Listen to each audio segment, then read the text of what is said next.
Welcome, everybody. I'm Love Coach Scott Thomas, and it is Straight Talk. Soon to have a different name. Maybe we'll get some feedback from all of you about that. Yay! It is September the 10th, 2021. And I'm really excited about tonight's show because we're going to be talking about really important stuff. We're going to be talking about how to manage our nervous system. And you're going to get a chance to hear from three brilliant coaches, one of whom is my teaching partner, Trish. But we also have two other coaches with us that are both really brilliant at working with individuals, couples, families, and recognizing how to work with trauma, how to work with the nervous system. So this is going to be one of those shows that we definitely want to hear from you. We will take questions.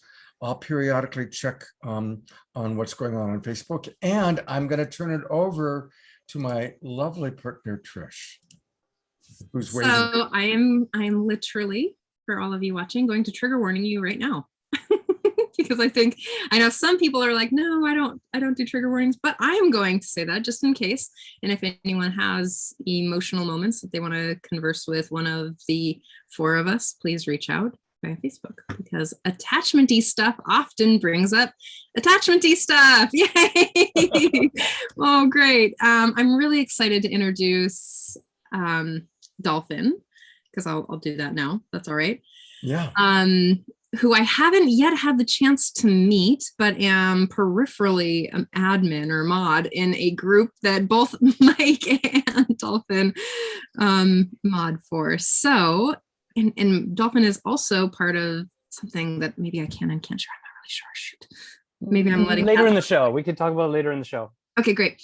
So Dolphin Kasper is a Canadian-born author, transformational communicator, and a human potential enthusiast. He's been speaking and facilitating at workshops relating to empowerment, peak performance, and communication strategies nationally and internationally for over 20 years. Dolphin combines his love of listening, learning, and expressing the things that matter most to us. You can expect to hear him speaking on topics ranging from motivation and professional coaching to his unique brand of personal growth and communication. Inspired by a diverse group of incredible mentors and professional experiences, he has developed some of the simplest and most powerful approaches people can use to put the past to rest, come to a place of peace with the present, and unleash the full scope of the future's potential. His passion for creating spaces where people can play, grow, and rediscover the meaning of their lives has become his life's work. All right. Thank you. It's nice to see you, Dolphin. Yeah, great to meet you a little bit more, and looking forward to the conversation today. Me too. Dolphin, we're going to introduce Mike in a moment when he comes back on, but I wanted to just ask you right off the bat, what's your specialty or your kind of primary demographic group when it comes to working with trauma? What's most alive for you with that? Yeah, I mean, I would say historically, I've worked with at-risk youth and people who have come from, I would say, some of the most painful, difficult places that people can come from. So that much of the work I did was in the downtown east side of Vancouver, and later working with homeless youth in Edmonton, that city in Canada. And so that was a big part of my kind of growth and development into how do we work with people who have highly traumatized nervous systems, who have a lot of trouble feeling safe and then creating relationships because of that lack of safety. Now what I'm finding is people are coming to me because either they're having trouble finding the right kind of foundation to move into relationships, so they find themselves kind of perpetually single and wanting meaningful connection, or I'm working with people who are in relationship and they've kind of hit a dead end in terms of the skills and capacities they feel like they have at hand, but they know that more is possible. They're just not sure how.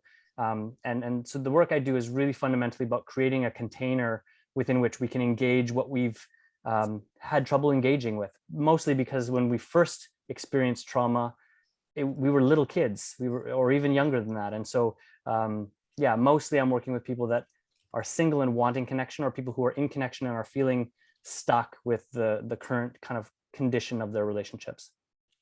Well, that probably is a big percentage of those of us who are watching this show, both live right now and watching the replay. So it's really good to have you with us, Dolphin. Thanks Thanks you. for having me. I want to also introduce our other special guest. This is Mike Thomas, and Mike does mindful movement to support the nervous system and regulation, and he does trauma resolution. He's an everyday consciousness coach. And Mike, kind of same question for Dolphin.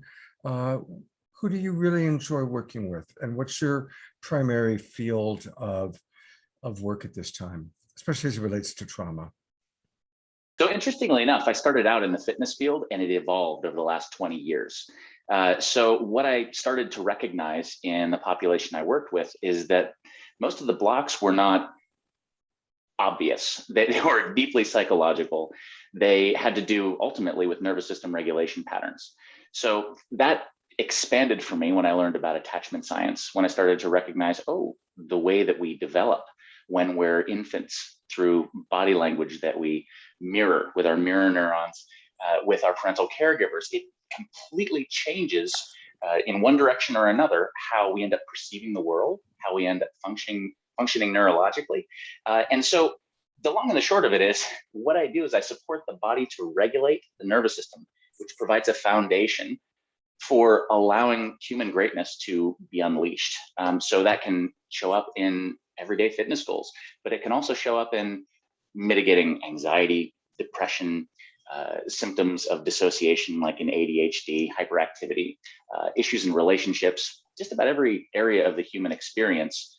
I get people across the board, but often people will come to me thinking that it's going to be basic fitness, holistic fitness. Oh, okay, that sounds like it's working with the body. And then we go much deeper once they learn what's underneath the surface. So it's a fun journey. What a wonderful backdoor way to come into the hard stuff. And I love that because you establish, imagine, trust and safety, and most people don't. I mean, some people are looking for work on trauma, but I'm really imagining, just getting to know you briefly, you're really warm, easygoing, and you feel safe. So I can see where people kind of come in, they feel safe, they're working on one thing, and then you get to go to the deeper thing. We not only have Dolphin and Mike with us, but we have another brilliant coach who specializes working with trauma, and it happens to be Trish. Trish, same question. Before we dive into specifics, what are some of the trauma-related clients you most enjoy and that you find yourself currently working with? Well, my work is primarily with people who are severely codependent.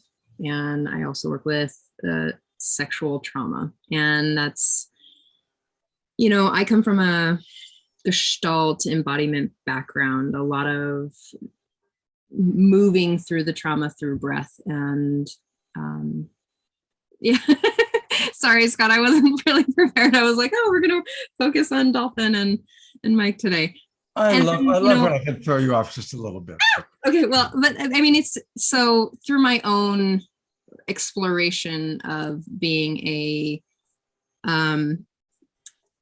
person who was born and told that I was female, and how that played out into the world and how I'm perceived and experienced in the world, and my own experiences of what I've considered trauma through childhood abuse and neglect and the sexual traumas that I've experienced. Like, I have gained a lot of skills through all of the massive amounts of workshops that I've done in my early youth, as well as the massive amount of therapy that I have gone through as well.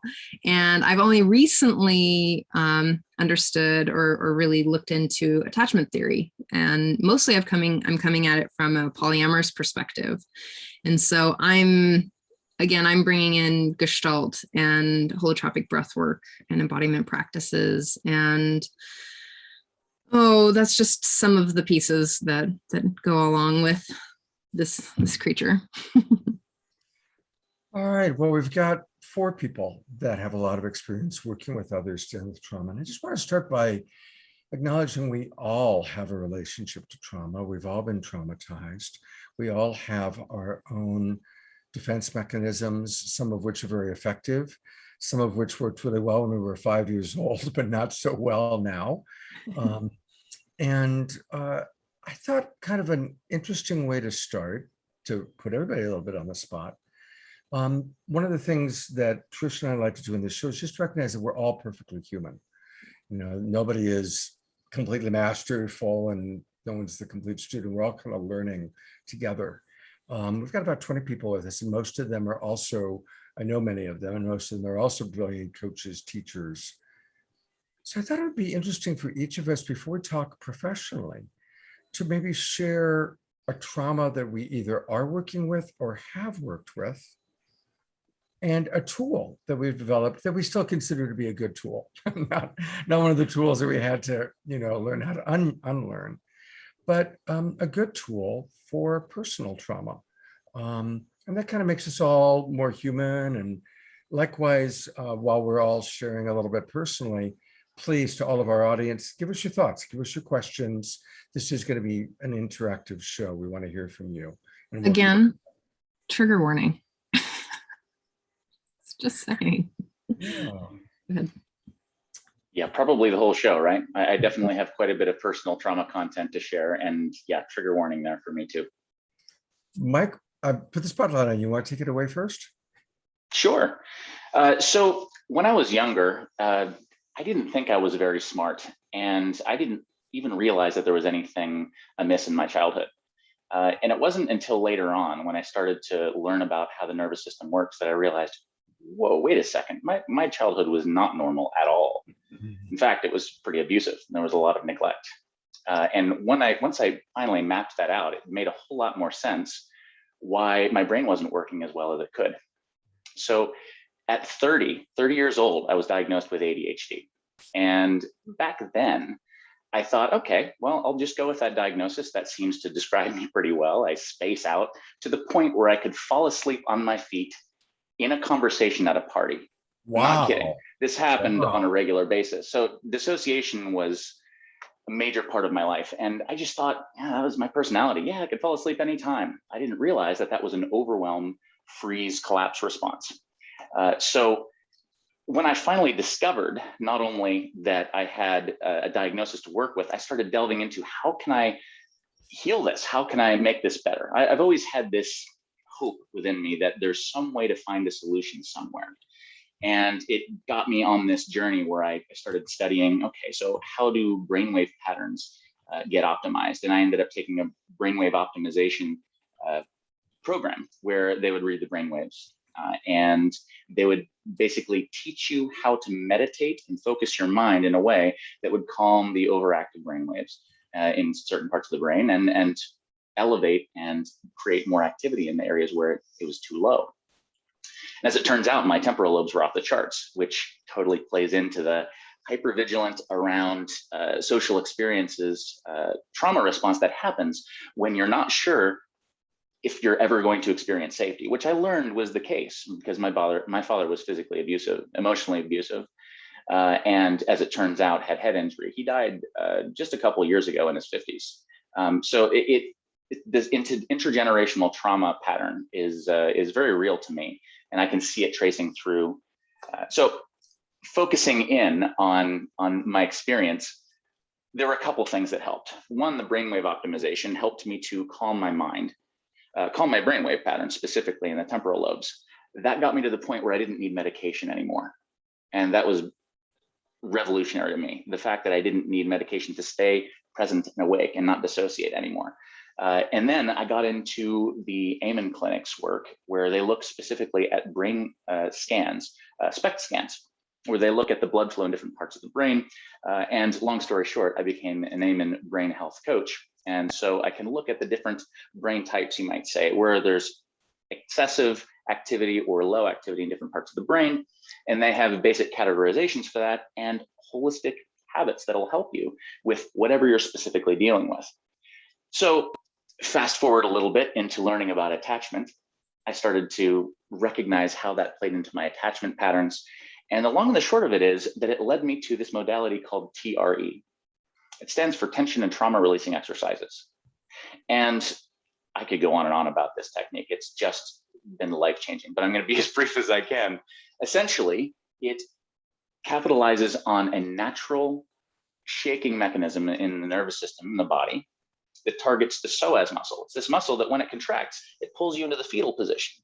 Interesting for the survival response, isn't it? So it actually triggers the experience of allowing that muscle to shake away the tension while communicating with the body, with the brain, and basically bridging the gap of whatever was frozen and dissociated from awareness. So the long and the short of it is, if you've seen the movie The Matrix, where he wakes up after he has that experience of being trained with all these martial arts and he programs, and he opens his eyes and he says, "I know Kung Fu." It's a similar experience when you come out of a TRE session, because you have this deepened communication within. It deepens your ability to be aware of your body cues. It changes your awareness and your capacity to breathe more deeply, and it reduces your stress response. So again, I could go on and on about that, but I would say TRE is the technique that I provide. I'm a TRE provider, and that has made the biggest difference in my healing journey. Not only am I able to focus and not dissociate anymore, but I'm able to get into a calm space, believe it or not. Right now, I'm pretty hyped up, but I can go into a pretty calm space whenever I want without dissociating, which was not possible earlier in my life. Mike, that's exactly, we didn't talk in advance of what we were going to talk about. This was all kind of spontaneous, but that was just like perfect. You know, what a wonderful example of your own personal story and how, and what you are working with and have worked through, and how it's led you to having these gifts and tools to help others. By the way, Daniel Amen was on one of my other shows, Saturday Night Live. We did a show all about brain fitness, and we had Daniel. He did a pre-record video for us. Oh, I love it. Oh, he's a genius. I love his work. Oh my God, yeah. That's another thing. But yes, everybody, look up Daniel Amen, but also definitely make sure you work with Mike Thomas. I'm going to go back to gallery view. Who would like to go next with sharing their personal story and then how that's led to some of their tools that they utilize? I'll go. All right. Yeah. So the one that's coming to me is an experience I had when I think I was about 11 years old, and it involved sort of a social dynamic. And I have a summer birthday. And so what that meant was, maybe people think summer birthdays are great, but for kids, if you have a birthday at school, then like everyone knows there's like a cake and everyone comes together and gives you cards. And I remember as a kid kind of looking around at these kids that had birthdays when they were at school, and I didn't have the experience. And a lot of times when my birthday came around, friends were away for summer vacation, or, you know, it just didn't happen for me that way. And I felt in my life, for more reasons than just that, like I was kind of on the outside looking in. And one year, I think grade 6, it was just before the end of the school year, and I got some flash of like, no, I'm gonna organize something for my birthday before all my friends go away, and it's gonna be great. And I want to feel more connected with the people that I have in my life. And so I did. I kind of told everyone, and I made phone calls, and I went shopping with my mom, and we got snacks and drinks, and I kind of planned it all out. And I was super excited about it. And then, so I told everyone to show up at 7, and 7 came and went, and no one was there. And then 7:45, and then 8, and 8:30. And then by about 9 o'clock, I was like, they're not coming. And so I was devastated, obviously. And I called a friend of mine that was supposed to be at the party, and I said, "Hey, like, where are you? I thought you were coming to my birthday party." And he said, "Oh, you know, I won't mention names, but these 2 girls in my class called everyone and told them that the party was canceled." And it was staggeringly painful for me. I couldn't, and it was the end of the school year, and so there was no kind of next week to kind of figure things out. I was just left that summer with that experience. And again, it wasn't just that experience. Gabor Mate loves to say, trauma isn't what happens to us. It's something that happens in us in response to what happens to us. And it was like that for me. It was like the played out in me over and over. And because of some of the backdrop of my earlier childhood, I was like, still in me, if I'm going to put myself out and kind of gather people together around something that I'm doing or I'm interested in, like I can feel it in my system that, this doesn't feel safe. So that's a piece that was, yeah, it sticks out in my childhood as a painful moment. And, I would say an exercise that I've come to that helped me bridge the gap in terms of, I could easily, and actually I did for many years, just not put myself out. Like the solution, you put yourself out and it doesn't go well and it's really painful. The solution is, well, you just don't put yourself out anymore. So I did that. But I realized, and I had some really supportive people in my life go, the old saying, life is too short. And so one of the exercises that I've used to get over the hump of fear or anxiety or resistance to putting yourself at risk again, and because life inherently has risk in it, I call it the deathbed exercise. And so maybe trigger warning, but I'm going to go there. And that is, we live in this modern culture that essentially keeps death in the dark corners. We don't talk about it. We act and behave as if we are not mortal creatures. And I think there's an incredibly powerful benefit to bringing ourselves face to face and heart to heart with the reality of our mortality. I won't be here forever. And if I bring myself to the end of, like, an imagined end of my life, whatever, tomorrow, next year, when I'm 99 years old, and I look back on my life, how do I want to see myself making choices and behaving? What sort of life do I want to lead? And there's something about that exercise, that kind of retrospective perspective, that plugs me into, I don't have time to wait. I don't have time till a better time, a more safe time, a more comfortable time to do the things that I know in my heart I want to do. So that's a really simple one that I think everyone can take with them, that, again, it's not to be reckless. It's just to be honest that this is a gift. And it's a cliche because, we know that it's actually true. So that one, the deathbed exercise, I think is a really simple, powerful way to get ourselves to the point of, what do I really want? And what do I really want to do here, in spite of the fear or resistance that might be there? I love how deeply and vulnerably you both shared. Thank you for sharing your pains. That is those are painful experiences. I was like, no, why would they do that? People are so mean. I just don't understand. It doesn't relate in my mind. Like, I don't get it, like, how people can behave in such ways. So thank you for cultivating your lives and your skills and sharing them with the world. You too, Scott. Wow, for me, I don't actually really want to share a specific, like a specific trauma, because it's not like, it's just, there's some early childhood stuff, and that some of it's pre-verbal that I can't really access in a way that I can tell you about it, but I can say that I've created it over and over and over and over and over again. I can kind of generalize some things that I've had a lot of, my father was pretty emotionally distant. There's some 7-year-old stuff where he just like stopped like actually connecting with me and hugging me and never said anything about it, like never told me about it. So I was like left kind of like, what the fuck? It's because of me. I've been bad or something, whatever, magical thinking or tragical thinking, as I joke. And then there's some like abusiveness with my mother, who, didn't have access as a single mom to really find these ways of like, cultivating healthy understanding or communication skills with a pretty wild only child who was, like, I was out there.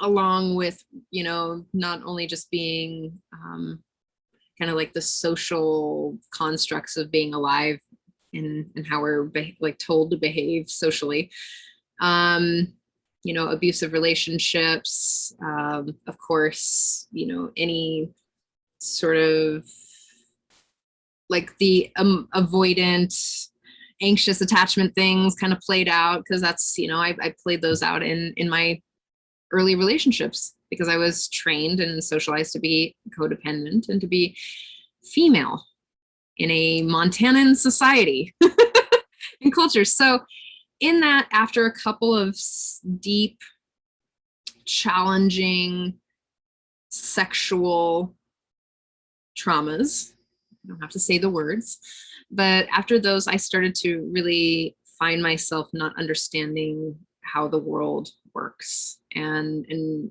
safety in my body. I'm totally relating to Mike over here, like, safety, what's safety? Like I realized that there was a lot of places where I wasn't safe in my body or safe trusting myself in my choices, because I didn't really know how to be authentic or how to be or how to own my truth. Like, again, there's a lot of social programming for being a woman, that I'm there to please other people, to behave in such ways. And this is the programming that was passed down from my familial matriarchal lineage. And that's where I started to really get into I got curious. First things first, I had to get rid of the nightmares of the violent experiences. And thank goodness for hypnosis and Doreen Blumenfeld of Willits. Like, thank God for that. Like that was like the first thing that's tripped it up. And I was able to start to rationalize some things that were going on. Like, oh, I can sleep, meaning like I'm now in my body, at least sometimes. And I found holotropic breath work, which was a profound tool for me, because I didn't actually have to access the traumas itself. I could just let my body and my brain do the thing through just my breath.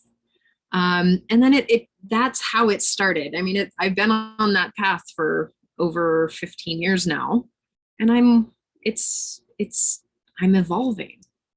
But the things that I want to share with you tonight are that I've been bouncing with a couple of them. And one of the things that I really do want to share is aspecting.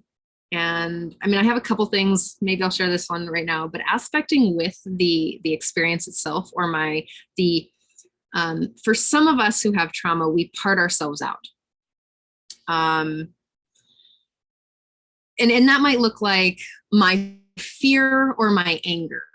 We'll talk about my anger. When I was 26 years old, I became friends with that, because I was like, my mom was really angry, and that was the first thing that she would come to. And I remember saying to myself, very young, maybe 7, I will never let anger be my first response. Well, what that happens is that I stuff all anger. And did you know that there can be healthy anger? There is healthy anger. It's okay. Just don't direct it at people and don't hurt others. And don't direct it at yourself and don't hurt yourself. But we can go into that another time. And really, when I started to aspect with my anger, to aspect with those parts of myself that I had pushed aside, and really to allow them to integrate into my being, that's when things started to really shift for me, because I was no longer saying it's all good, or the bypassing aspect of just think positive thoughts. If you have CPTSD, thinking positive thoughts can be so re-triggering that it can just like. So what is aspecting is like, it looks like this. So here's Trish, here's me, and then here's another part of self. This is my anger, and I get to speak to my anger, like, oh Trish, or oh anger, I'm afraid of you. You're terrifying. You're gonna hurt people. And then I allow myself to be anger and speak to Trish. And it's a Gestalt tool. I'm sure it happens in other, psychological works in the world. But this is the piece that really helped me have a dialogue with it and really to make friends for the first time. And it no longer was my anger, but it was me. It was my acceptance of that piece, and I could allow it to come into my body and not be a harmful place or an expression of self. And that's the one thing that I want to like just pin for you guys is aspecting it. There you go. Beautiful. Thank you. Thank you, all of you, for sharing vulnerably. I'm not going to go long because I really want to hear from the three of you. People get a lot of Scott Thomas, so I'm going to be brief. Traumatic events that I've had in my life have basically led me to radical acceptance, recognizing that when I can fully accept, oh my God, this thing has happened, whether it was the death of my wife or other traumatic events that have happened in my life. Ultimately, the tool is absolute presence to what is, and recognizing that we cannot change the past, but we can change our relationship to the past. And when we are fully present to what is, even when it fucking hurts, even when it's so not what we want, the more that we can, it's kind of like when you're swimming in the ocean and a big wave comes, you go towards the wave and you go underneath it and you let the wave pass.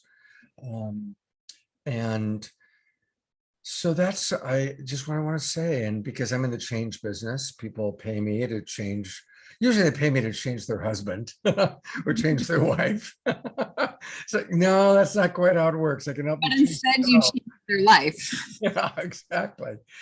But true change, everybody, is built on a foundation of radical acceptance.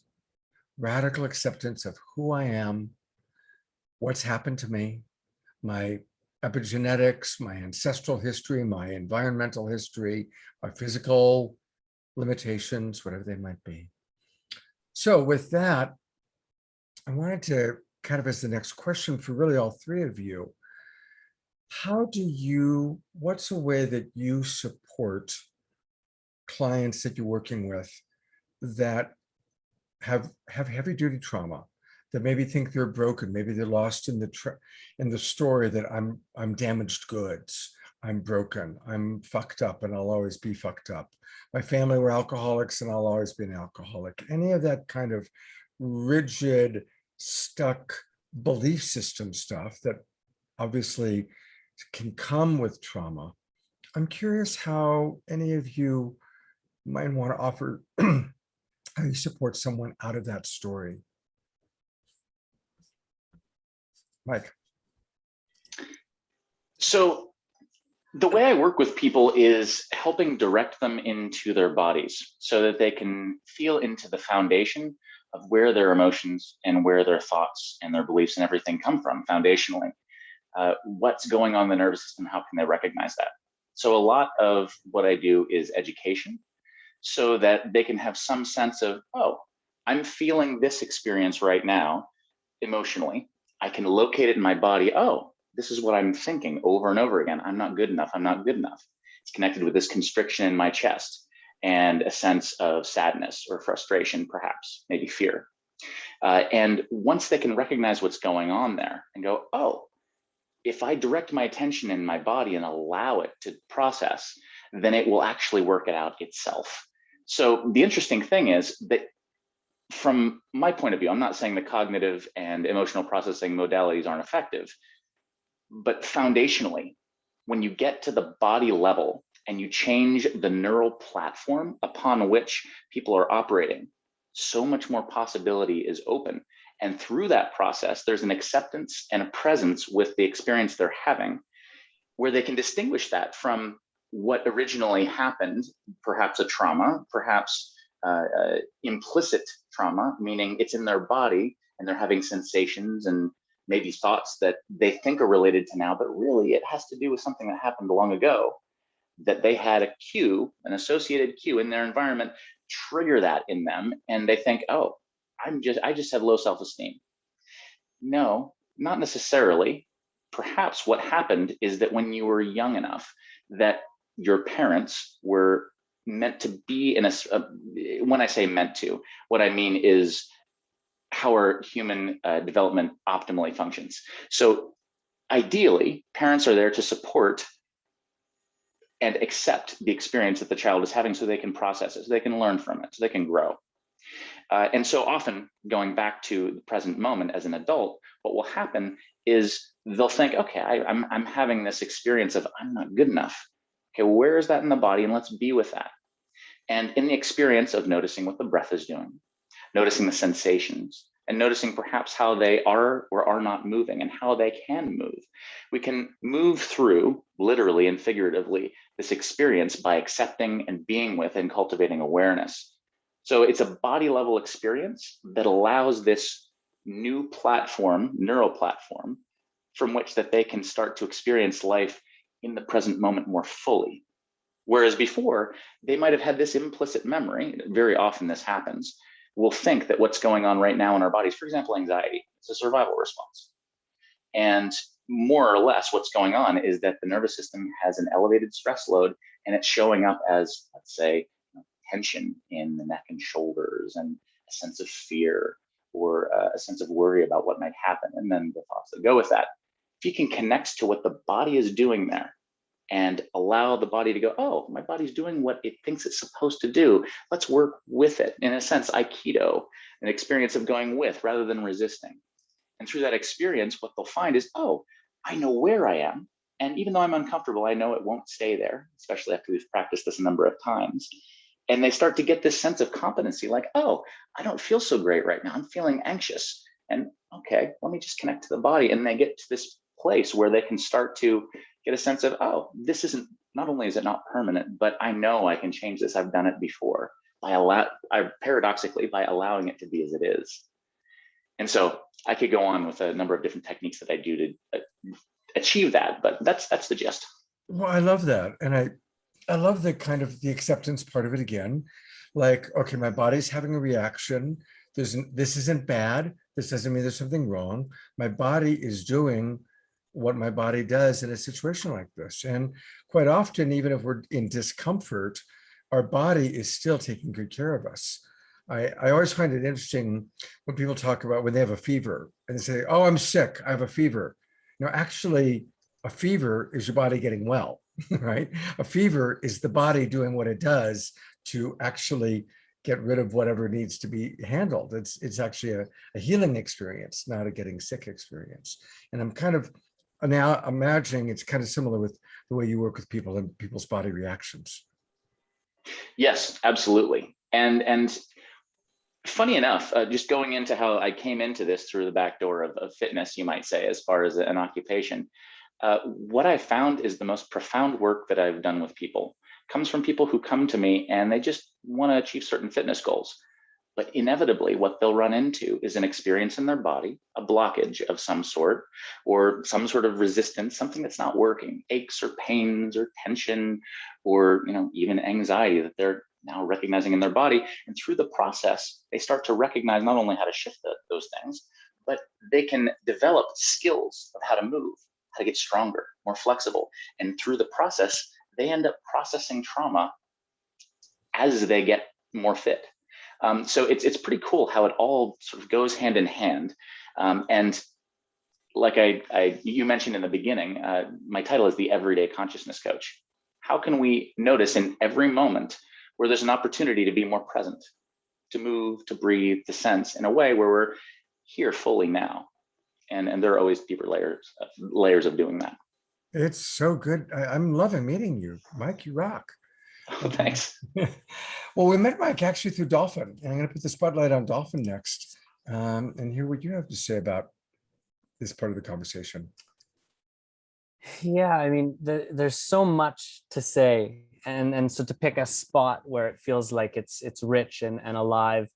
I think if someone's working with me, they have a deep love and interest in authenticity, in beginning to face the pieces that they haven't been facing. So in a way, the way that I set up my coaching, the way that it's not that I screen people, but I'm not interested in coaching anybody that comes in the door.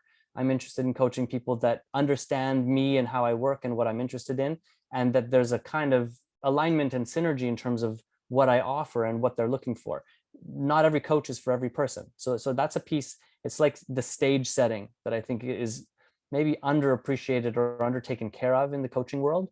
It's like, oh wait, like how do we make sure that what I do and where my strengths are the things that best support you in your journey. So there's definitely a stage setting piece that I find strengthens and makes more potent the work that I do with people. In therapy, in a lot of the kind of therapeutic modalities, they talk about something called the window of tolerance. And that's this sort of bandwidth, this space within which someone is able and willing to engage what's going on. And that when someone is outside of that window of tolerance, things tend to run unconsciously. And so, you know, a couple of the ways that other than the preparation and the stage setting that I do, some of the ways that I support people is I was working with someone this week, an educator that is a dear friend, and he says he loves to say the issues are in the tissues, and you know, and I think Mike I'm sure is familiar with the saying, and what's amazing about that somehow our body is a kind of repository of memory and states and predictive mechanisms, and that because the issues are in our tissues and this vehicle of our body is the vehicle we use to kind of manifest the world and the relationships around us, we will find endless opportunities in our day-to-day to work with all of our unintegrated stuff. So one of the approaches I love is just to kind of have a weather report at the beginning of sessions. Some of my clients are really clear on outcomes and goals that they have, and things are mapped out much more specifically, and that's fine. But some of the most powerful work that we can do is when we simply become attuned to the signals in our life and in our relationships that are calling for what is naturally next for us. Anyone who's done a lot of work knows that life is not random. And when things blow up, when physical or emotional stuff flares up in us, when relationships start to hit the skids or go sideways, these are all indications of something much deeper at play. So I like getting my clients in the rhythm of a weather report that is kind of listening for what's familiar here. You know, it's possible for anomalous things to happen in our lives where it's like, wow, this is just so different than everything else. 99% of the time, we're kind of seeing reruns, you know, like some dynamic, some relational issue, some argument, some feeling in our emotional world or our physical body. And again, our body and the system of life itself is so brilliant. It actually is naturally bringing the right things forward of what's ready to be reintegrated.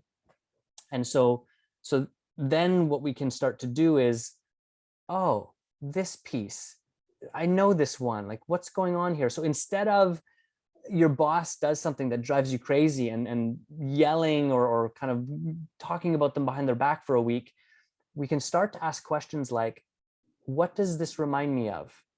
So I know this is my boss and I'm a 20, 30, 40, 50-year-old something. And the obvious circumstances there in front of me, but it's more like a template or a blueprint. And so we can start to track back. If I'm really stuck, is there a recurring theme of this in my life? Or when's the last time I felt this way in my body? Or if we want to do deeper work, when's the first time I felt this in my body? And the further back we go, the more to the root of our patterns and our issues in the tissues we get to. And one of the things that I know is that the therapeutic relationship, which is so well documented in terms of effectiveness of practitioners working with clients, what that really is for me is that the client trusts. And so there's something powerful that happens when we give our trust to someone interpersonally. And I think it helps the therapist do their work. But there's something that happens in our nervous system when we know we're in the presence of someone that we can relax around. And so when the therapeutic alliance is really strong and someone is ready and willing to start to dig into the earliest pieces that remind them of the things that are currently cycling in their life, now we can start to play. Now we can start with a kind of levity. We can start to go, oh yeah, like this thing that you've been doing for 30 or 40 years, is that really what you want to do? Like when someone does X, Y, or Z, is that really how you want to respond to it? And then I actually do, I don't call it a expecting, but the work I do is heavily influenced by my mom's work, and she worked with a Gestalt therapist for a number of years. And so there's sort of the kind of psychodrama piece of Gestalt that has aspecting flavors to it. I love giving people a chance to play parts. And I'll just say one more thing, because I think it's super potent, which is when we really get how intuitive and intelligent and transformative that kind of aspecting work is, what we start to recognize is not only do we have parts, but we start to recognize that there is a kind of part of us, or maybe a level of us, that's the holder of the parts. And it's not even ourselves. It's not the like Dolphin, this person I've learned to be in my life over the 43 years I've been on the planet. That's another aspect of me. My sense of self is just an aspect of what I really am, which is deeper and broader than that. When we get that we are a kind of living, dynamic, autonomous container for all of our parts, that's when we can start to, I worked with another educator this week, and she talked a lot about reparenting. And to me, that's what the healing work is that we realize I'm a bigger container for everything in me and of me. And I can start to provide a loving, holding environment for all of those parts to be seen, known, loved, and through that to become integrated, which is what Gestalt is really all about. These are just beautiful, safe men. I don't know if that's how you gender. I didn't mean to misgender you. Sorry, but these are just I'm okay. Just beautiful healer souls. Geez. And I'm hearing so many of the similar tools and similar, I'm sure that you choose to show up in different ways with aspecting or the Gestalt or the, embodiment practices. We all have the way that we do it. And again, I just want to say thank you for bringing in each coach has their own specific style, and we're not for everyone. Like the way that I do it is not the way that maybe someone who comes to you will learn the best, or who comes to Mike will learn the best. It's just like and Scott has his own very specific style, and I'm a little feistier, and so I mean it just is. We can be real here. Gosh, I just love this conversation. It just like delights me. This is the conversations that I like that fill me. What my main work in the world, again, is really helping to see how we're socialized as codependent in sort of monogamy, or in the way that our nervous system is kind of like the way that we've trained our bodies, our nervous system, our styles, what we want. I think a lot about that. And what I wanted to mostly say is that I think that we're all pattern interrupters. We help people, well, I do, I'll speak for myself. I help people see the patterns, become aware of the patterns that they're continuing to cycle. And there's a lot of empowerment just in that piece, is when someone can see that they're the creator of this experience, and they can see it start to unfold in the macrocosm of their life, that they're literally the piece, they are the one, that it starts to help them see what they want. And I'm just wondering how I want to go here. This is kind of controversial, and I know you're both are gonna know why it's controversial. I'm really for people taking self-responsibility for how they create their traumas again and again and again in their life. Now, and why I'm saying this is that I had to really, for me to actually access new growth in my life, I had to really get real and authentic and honest about how my attachment style and how I recreated the wound and forced other people to play it out with me through fawning or manipulation techniques that I created in my early childhood to get my needs met. And this is what I meant by self-responsible, is that I had to be like, oh God, who's the common denominator in this situation? And that's one of the things that I really offer my clients, is to take huge self-responsibility for how they're creating it. it's not in this way to be shamed or to feel guilty or blame themselves, but really in a place, in a container of compassion. And through that is really one of Scott's, tools that it took me 30 years, 35 years almost to find this one tool of self-empathy. And that has really taken me so, like, gosh, that was the one piece, self-empathy, how to how to take your thoughts, access your feelings, really honor them, to really just feel your feelings, to be embodied in that experience, and then to give yourself the opportunity to really address what the want and the need and the value that's up for you right then. And then, Scott, I run it the way I run it. I'm so sorry. that from that place of being able to access what my want and my need is, because I'm coming from this understanding of my own codependent behaviors and how I've kind of accessed other people's meeting my needs, is I've really accessed that place. And I teach people that place of how to self-source to a point where they can get to the point where they're as full as they can get without asking another person. And then to be conscious and aware of asking another person for exactly what they want and need in that brave, courageous space. So self-responsibility through self-sourcing and self-compassion. And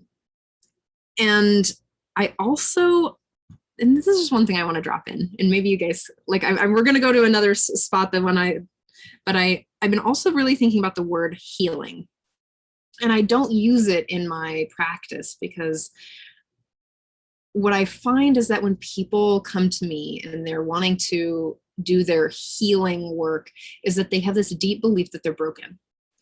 And I don't believe, like, I just won't, like, again, I've come from some deep, deep things that have happened that I have taken on as, and I used to believe that I was doing my healing work and I believed that I was broken.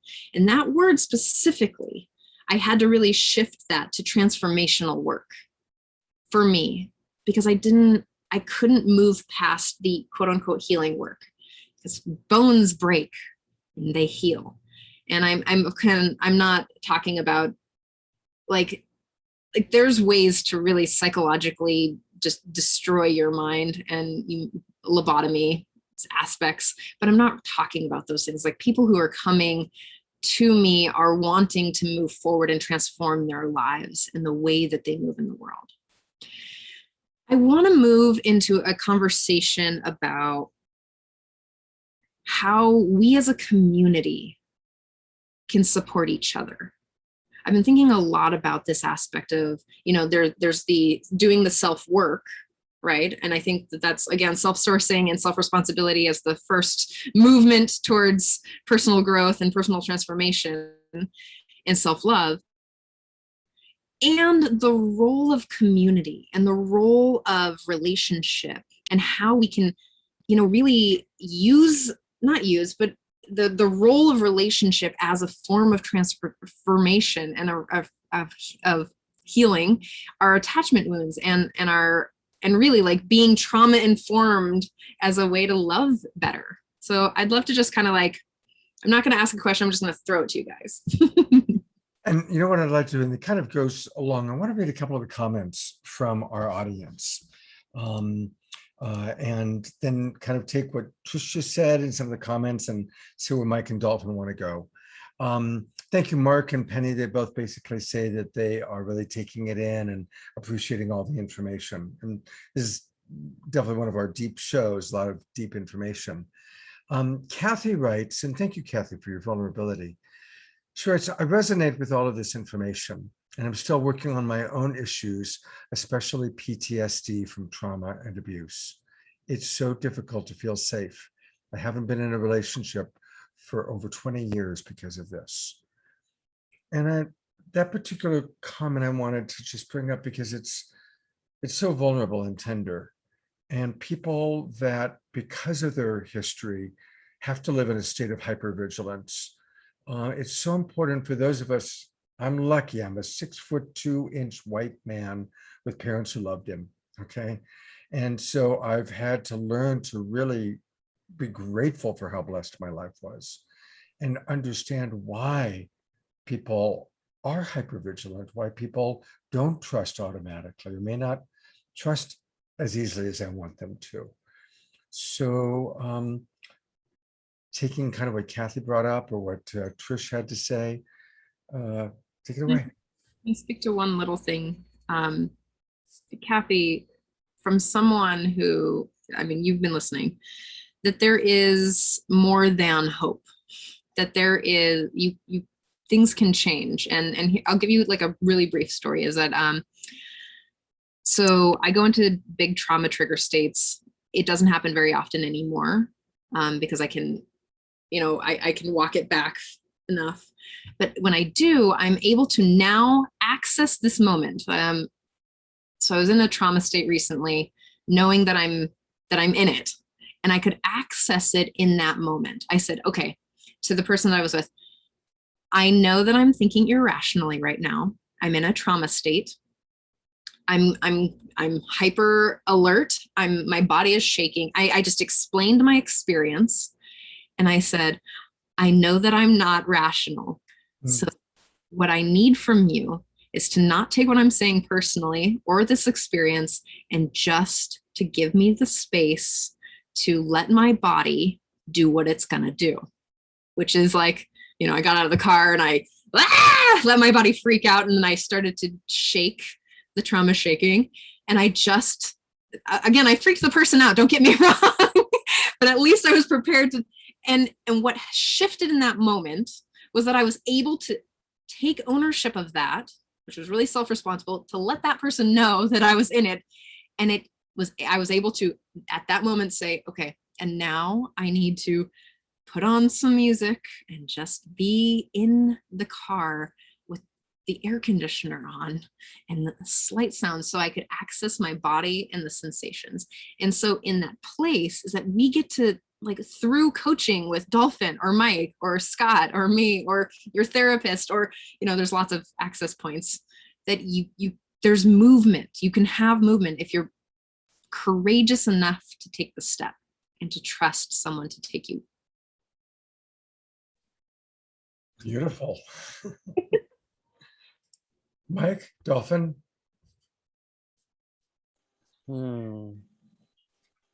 Mike, you look like you got something there. I have something too. I always have tons to say, so I was trying to hold back because Tonight's show will be going for 3 hours, everybody. I just want to get an extra cup of coffee. Easily. Yeah. Well, I would, so speaking to this conversation, I would say that creating the space for someone to be as empowered as they possibly can while accepting exactly where they are is really important in how I would work with people in this particular area. So what I mean by that is, when you understand what's going on in the nervous system, you can recognize, okay, I'm having, for example, mobilized survival bodily cues. So that's elevated energy. I feel like I need to move. Anxiety. So mentally and physically, there's movement there. I know I'm in the sympathetic branch of the autonomic nervous system. There are certain tools that I can do and calm my system down. If I'm in an immobilized response, that's actually a higher level of stress. And when you're in that immobilized response, you have to bring yourself back down in a way where it looks like you're calm when you're in an immobilized response. But what's actually going on is your system is completely revved up to the point where it's kind of like a car with the brake and the gas on at the same time. And so it's actually exhausting. So what I'm getting at is, if you know where you are on this map, and what I can do is I can pull up a chart here that's pretty helpful for understanding this. Let's see. Sorry, a different one. Okay, let's go with this one. There we go. Okay. That's coming up on the screen, yes? Yes. Okay, great. Mobilization, and safety social engagement. Yes. So you can figure out where you are on this chart, and then you can adjust appropriately. And so what this is doing is it's giving you an opportunity to become aware of where you are on the chart here in terms of how much stress. The higher you are on the chart, the more stress is in your system. And whatever branch you're in, if you look closely at immobilization, it's the dorsal vagal parasympathetic response. That's the reptilian response that has us shut down. And we not only are immobile in that space, so that's when you freeze, when you fawn, when you dissociate, when you're not aware of what's going on in your body, like when you're living from the neck up, very intellectual, or maybe you're spaced out completely and or even pass out. When you're in that state, you need to calm the system, but it needs a little bit of a kickstart. And so you need to get the system activated with the sympathetic branch, which is the next one down. Here's what's interesting about going from immobilization down into the mobilization zone. All of a sudden, all of the discomfort that you weren't feeling up at the top where there was more stress, you're going to start feeling it. And it's going to seem like you're getting worse. So if you know where you are on that chart, you can navigate appropriately. You can go, oh, I know that I'm going to start feeling whatever's underneath this shutdown response that I have. And if you've ever heard that saying, if you're going through hell, keep going, this is where it applies. Just keep on moving, And so it's, for example, in TRE that I mentioned earlier, there's this shaking response, like Trish was talking about when she got out of the car. That's a natural response to rebalance the body and integrate it when it's in an immobilized response. You have to have safety first. And once you do, the body will start to shake. And that's moving from the immobilized state down into the mobilized state. If you do it calmly enough, it'll bring you all the way down into the ventral vagal parasympathetic branch, which is the coherent, present, calm, socially engaged, cognitively viable. All our best attributes as humans are available in this space. And sometimes here, I'll bring up that chart one more time. If you look closely at the top of the chart there, as you go down into mobilization, all the way to the right, you see that squiggle going between the red zone and the yellow zone. That's what's known as the PTSD cycle. So often addictive patterns will happen there, but also ADHD symptoms, for example. I'm immobilized when I'm spaced out. I'm shut down in a sense. And then my body's trying to recover. It's trying to go down into mobilization. Guess what? It gets hyperactive. ADHD, attention deficit hyperactivity disorder. So that's just one example of what the nervous system is doing underneath these symptoms that are categorized in the diagnostic and statistical manual. And if we can understand what's going on underneath the surface, instead of looking at it like, oh, this is my identity. Some people have even said, I am ADHD, not just I have. Identifying with that as a label, you're not going to escape that. You're going to stay above and below that line of stress in the PTSD cycle. And the way to come out of it is to recognize, oh, I'm in this. It's okay. Where am I on the map? And let's bring ourselves down with the appropriate tool. Beautiful, beautiful, beautiful. Thank you. Thank you. You're welcome. Cool. Scott, can I just piggyback on what Mike said? Please do. Please do. Yeah, I love listening to Mike talk. We've had a couple of conversations. I hope we have lots more, Mike. Likewise. So one of the things that came up for me as I was listening to Trish and Mike speak is something that I call meta awareness. I'm not the only person to use it or kind of coin it, but essentially meta awareness is aware that you're aware of what's going on. And it's a really powerful realization. It's something that we touch or access when we meditate or do mindfulness practice. And to me, the experience of meta awareness can be a kind of observer or dissociation practice. And I'm a bit critical of the observer as a final resting place of meta awareness, because to me, the real power of meta awareness is to be fully in our experience while we're aware that more than just our experience is occurring. The observer easily becomes a kind of intellectual sort of perspective, looking at what's going on and not being fully in it. So the meta awareness to me is a powerful first step to realize levels of choice that until the meta awareness is there just are not available to us. We're not aware that we have a choice. And one of the things for me that unlocks meta awareness is just a fundamental willingness to feel more. If I realize that there are unconscious patterns and experiences and memories sitting there in wait, ready for me to be with, and in spite of them being, many of them being very difficult, that I actually want to be with all of that stuff, all of a sudden, I believe there's a kind of, I think there's a threshold between unconscious and conscious, and it's mediated by our level of meta awareness. So when I become aware that I'm aware, that threshold becomes permeable and my unconscious begins to naturally arise into my conscious awareness. And anyone that knows transformation knows that it only occurs in the presence of awareness. Real transformation, conscious transformation must include awareness. So then you might ask, well, how do you get there if you've kind of tried, but you felt stuck? I believe one of the most effective pathways is to honestly explore core belief. And I do a lot of core belief work with my clients. And I want to share with you 2 core beliefs that for me are actually at the heart of all other dissociated or dysfunctional beliefs that we can hold. So I'm just gonna, like, this, to me, when I discovered these, it was profound, and I hope that they land for you.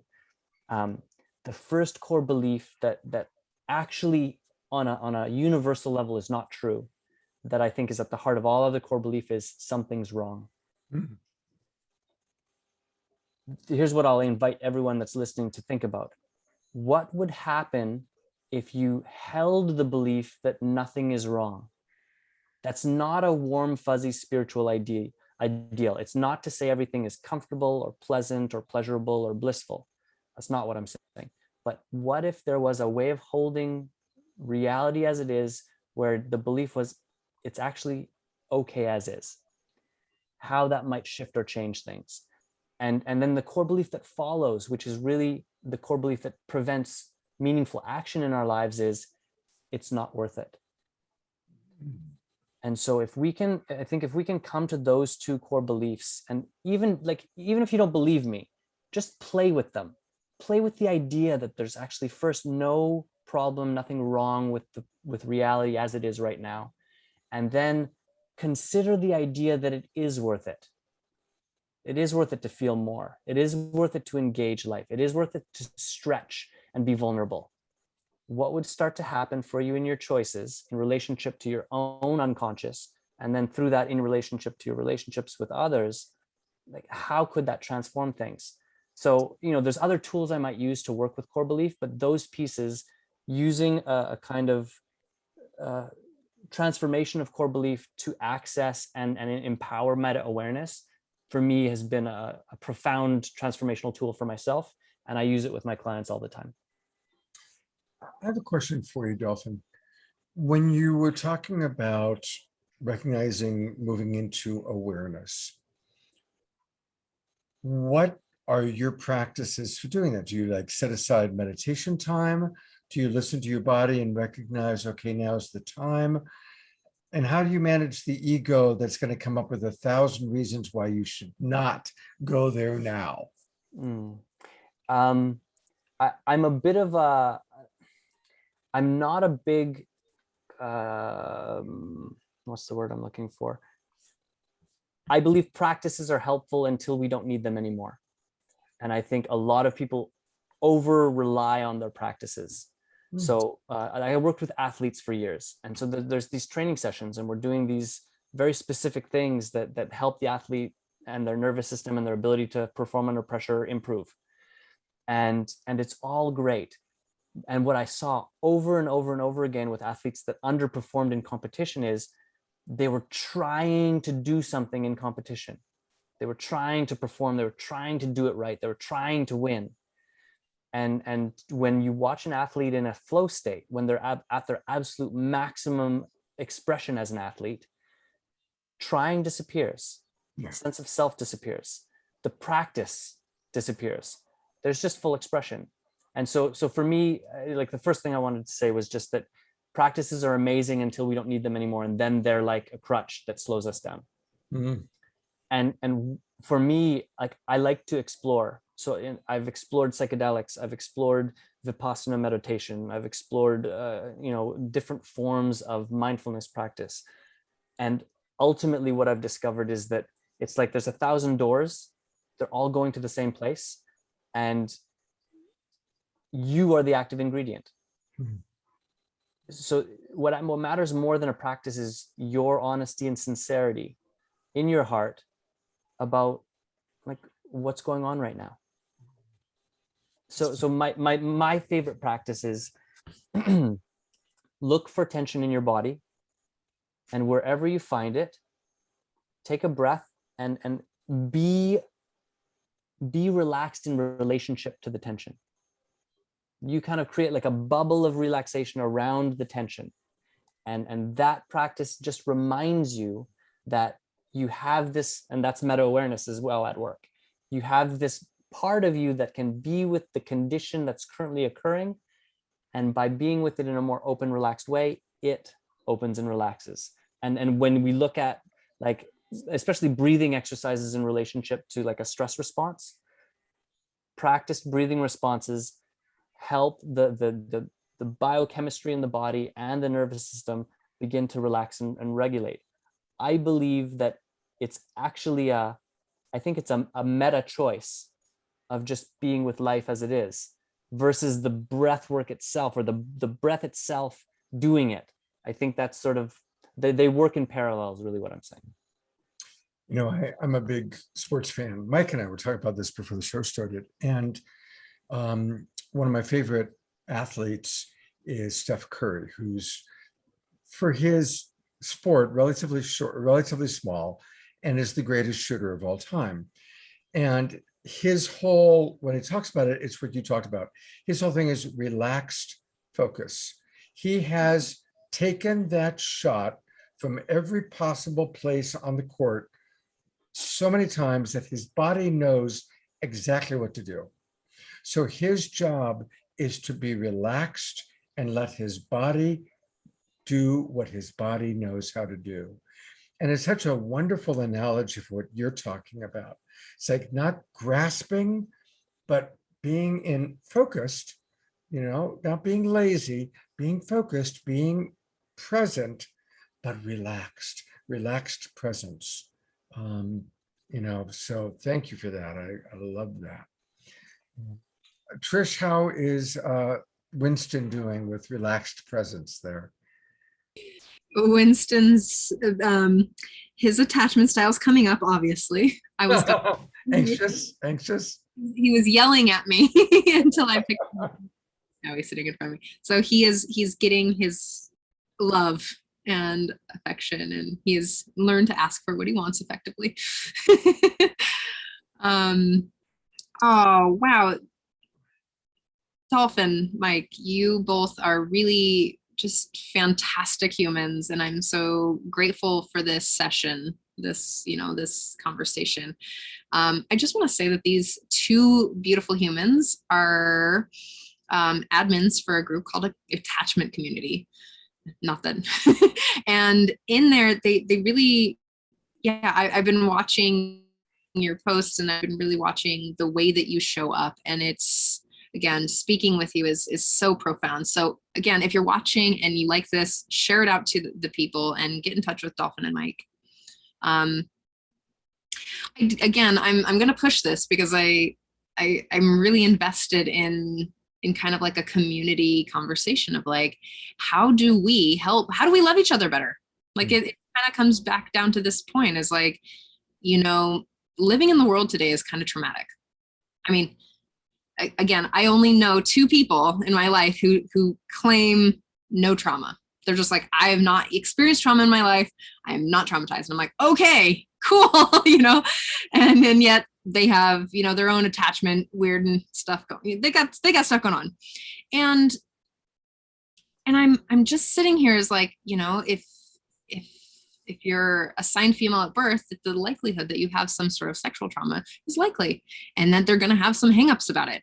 And how can you love women better? Like, how can you love men better? And I've been thinking about this in the car today in relationship to this show, is like, is there, maybe not, is there some community responsibility, but is there a way that we can help people become more secure relators while not taking it on in a codependent way? That's my question to you guys. Juicy, huh? Woo! I love it. Scott, did you have something?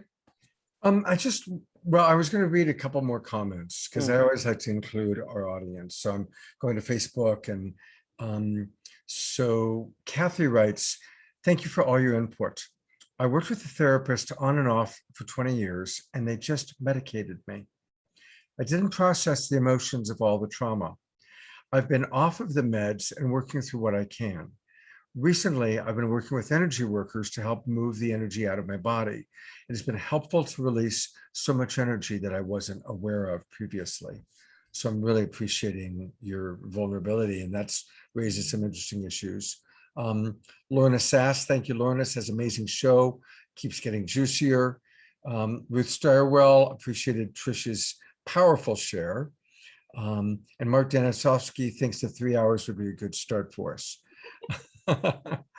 One other thing from Mark that he just wrote, he says, "One thing you're giving us right now is a massive dose of hope. We can acknowledge the feelings of being a failure in relationship and other parts of life, but we can move beyond it without just bypassing or being in denial." So thank you, Mark.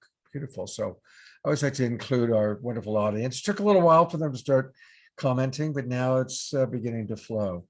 So with that, and at some point, and I'm fine with going for a while tonight, if you all are, because this is deep. And we still have to get to Mike's charts. I'm very excited about Mike's charts. So take it away. Yeah, I'd love to jump in. There's a saying that I often find myself saying in workshops, when people were getting into physical spaces together. And that is, the workshop is in many ways, the best way to describe it is a safe place to feel unsafe. Yeah. One of the reasons that a coaching relationship or a therapeutic relationship or a workshop or a retreat can be so transformational is because all of the things that we use to try to feel safe in a way aren't needed. Like, we know I don't need my armor here. And there's something about a sense of safety that allows us to step into the sensation of a lack of safety. That is where our healing and resilience comes from. And so I just wanted to kind of frame my comment about community with that, because I think that's the best we can actually do for each other. First for ourselves, my own integration, my own embodied secure attachment is the best gift I can give, because then as I'm in relationship with others, that's what a well-attached, integrated parent does. They teach and support the baby and the child to learn what it is to attach well, to regulate well. And we think adults that we're different than that, but we're not. If you are surrounded by insecure people, the likelihood that you have an insecure nervous system is almost guaranteed. And if you spend lots of time with lots of secure people, over time, you will develop a secure nervous system. Like, are there anomalies to that? Maybe, but that's kind of how it works. So, I think first, us being honest and sincere about our own path of integration and becoming secure in our relating. And, one of the other things, I think I'll speak to what some might call anxious attachers. And that is, sometimes our best intentions are not good contributions to other people's growth and healing. And I think, one of the ways that I would frame that is, I did a workshop with an incredible acting teacher, but she's more than an acting teacher. Her name is Carol Fox Prescott. And she does just incredibly beautiful work. If you don't know her, I encourage you to go check her out. And so we did this, it was like a 6-day intensive, and we did all sorts of beautiful, amazing, heart-rendering exercises. And constantly I heard her say the words, "Don't help." Someone would come into a kind of experience, an emotion, they felt triggered, they felt traumatized, they were upset, whatever. And some, like this, you could kind of feel the people congregating to like help, hold, protect. And she was consistent, don't help. Like, give people their space to be in what they're in. Now, of course, there is a time for us to come in and hold and love and nurture each other and to help, clean up their wounds and all of that. But here's one thing that I'll give that I think it's actually another sport thing that I brought into my coaching, and that is in motor development, one of the most powerful tools we can use to teach effective movement patterns is something that I'm pretty sure it's called differential or variable learning. So instead of what you might think a coach would do, which is like show an athlete a perfect movement pattern and then say, do that 1,000 times. That's actually not the most effective way for the athlete to learn.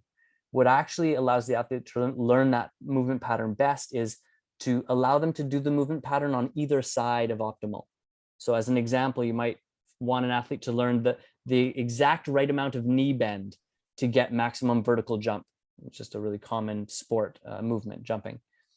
And so instead of saying jump as high as you can, you tell the athlete, jump, and this time bend your knees a little bit more than you usually do. And then in the next one, bend your knees a little bit less than you usually do. And then go back and forth and just keep doing that. And the athlete, in their natural organic exploration of the movement, their body tells them when they hit the sweet spot. So and I like to bring that into another area, which is if you're someone who constantly helps, who's always in there making it better for other people, spend some time not doing that. Spend some time being present to, but not involving yourself in someone else's process. If you're the person that's always on the outside, like, yeah, they're fine, no problem, no big deal, give yourself permission to engage more. Give yourself permission to give your gifts more than you have in the past. And dance on either side of what you might think is optimal. And what you'll discover is intuitively in your own heart, in your own body, you will start to discover the right kind of contribution for each moment. And to me, like, that's a simple tool that has an ability to bring us to incredible levels of mastery when it comes to interpersonal relating, but also coaching, leadership, community development, all of that. Beautiful. I love that. As a charter member of Rescuers Anonymous,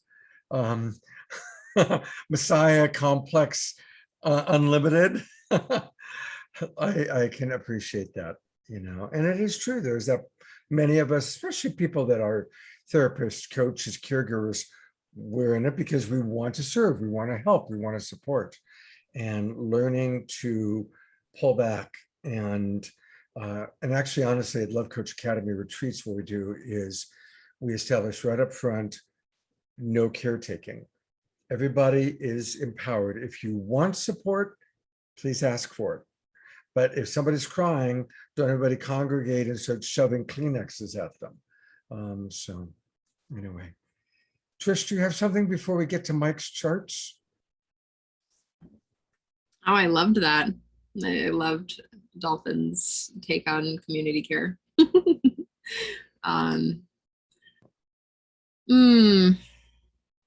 For me, it just looks like, really just like educating yourself on the people that you love. Like, hey, trauma-informed love, trauma-informed dating. You don't have to fix them, just be with it. Yeah. Just like, how we be with our own things. And that's something that I wanted to share as well, is like, if you're caretaking, then giving yourself the opportunity to ask yourself, like, why am I doing this? And who's it for is one of my favorite questions. Who's it for? Are you caretaking me right now because you feel uncomfortable with my feelings, or are you caretaking, or, and so when I give that an opportunity to my clients, an opportunity to ask those questions as well. Because of course I know a lot of people who are people pleasers. I know a lot of people who are people pleasers in my practice. And it's like, all right, well, who's it for? And we really get to ask that question.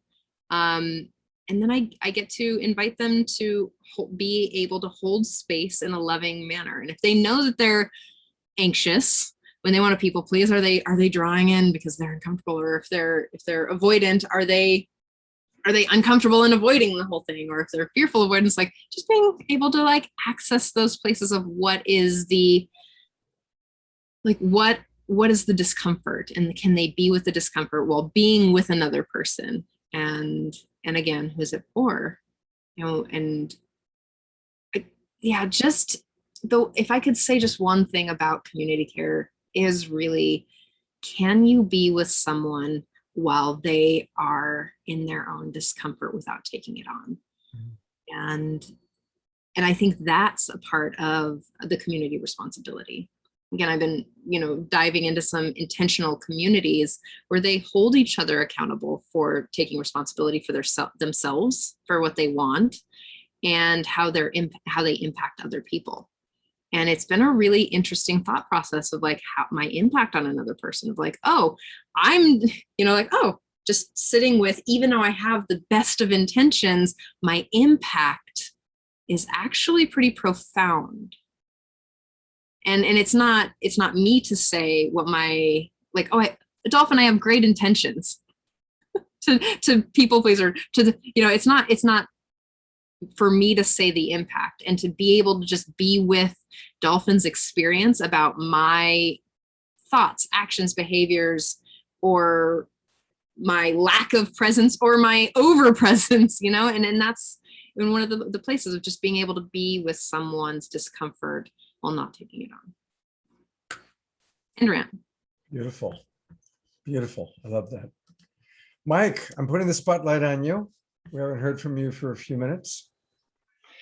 So I'm so excited about all the different directions I could go. I clearly have more charts than we have time for realistically. But I'm thinking about some of the inquiries that we've been looking into. Like Trish, you were talking about, how do we empower ourselves and one another to collaborate in community more effectively, right?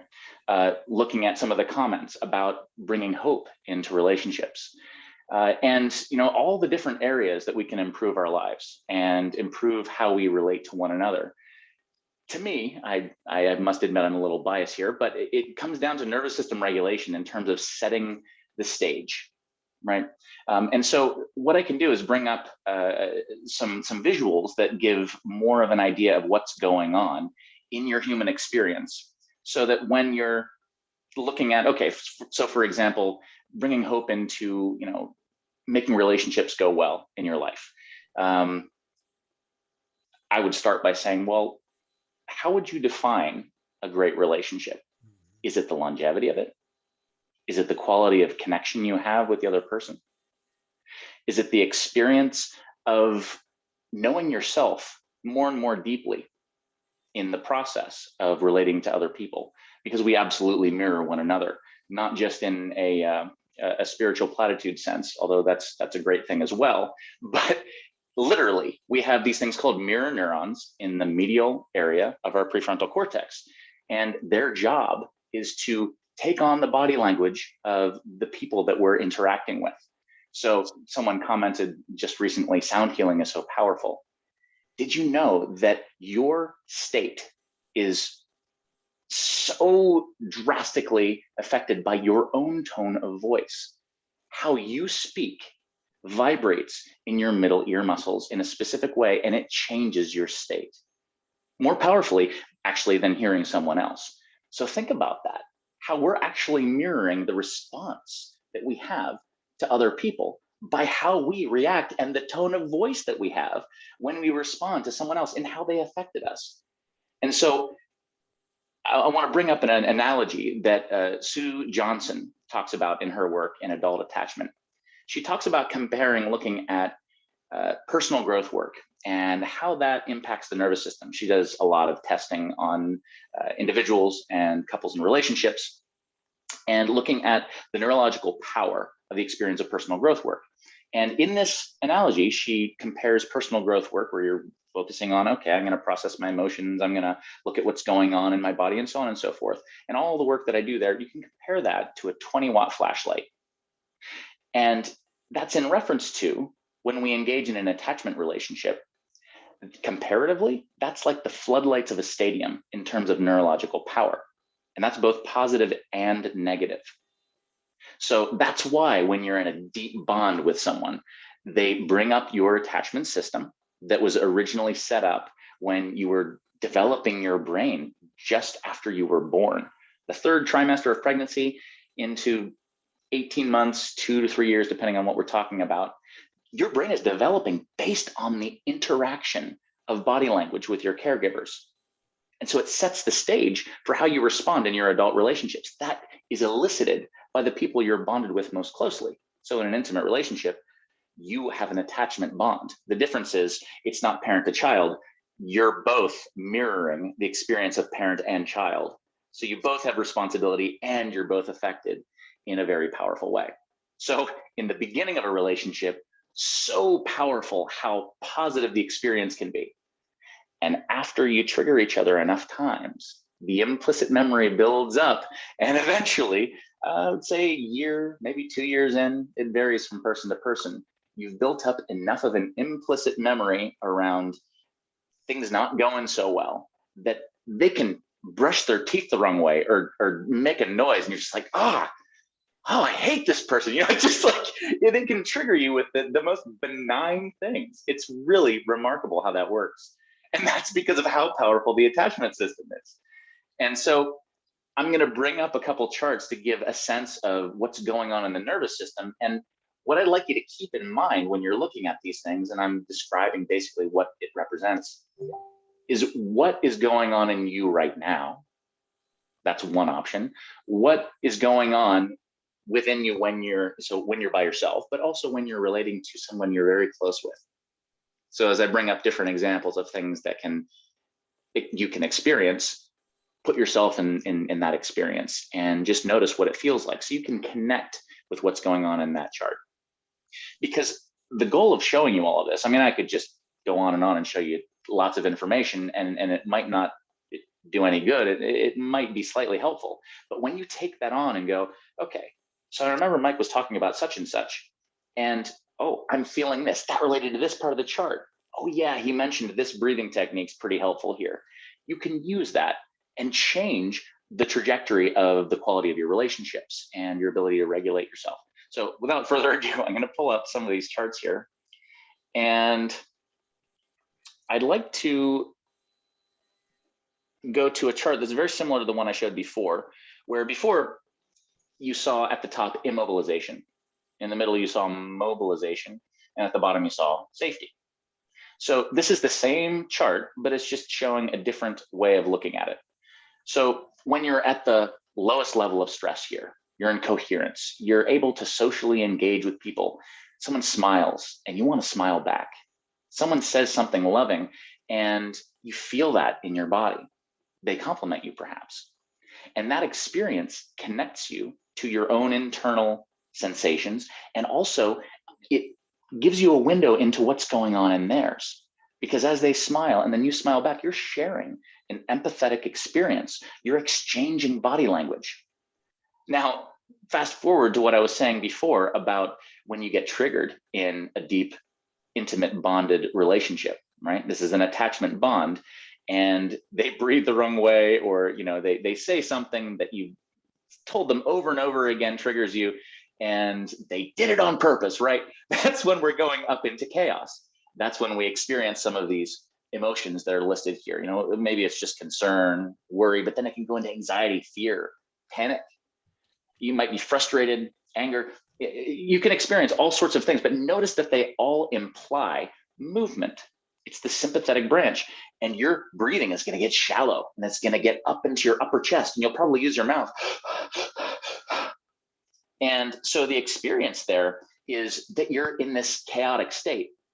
What do you do when you're there? If you recognize that you're there, well, you're not too high yet. You're just in that middle zone. So you want to focus on calming yourself. So one thing you can do to calm yourself is to shift from your mouth to your nose as best you can.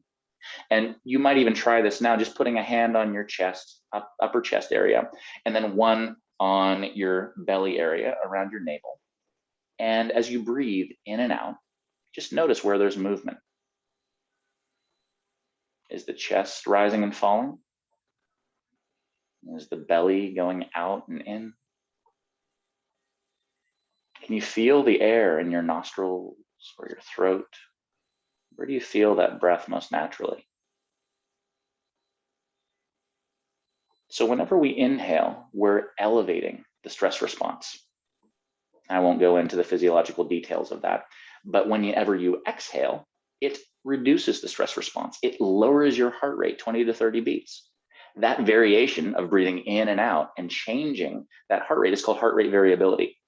When it's balanced between the two, you achieve what's called coherence. And that's at the bottom of the chart where you're in social engagement. So if you're really elevated in your stress response and you feel like you want to hit your partner or you want to run out of the room, right? You have those feelings come up. Notice where your breathing is.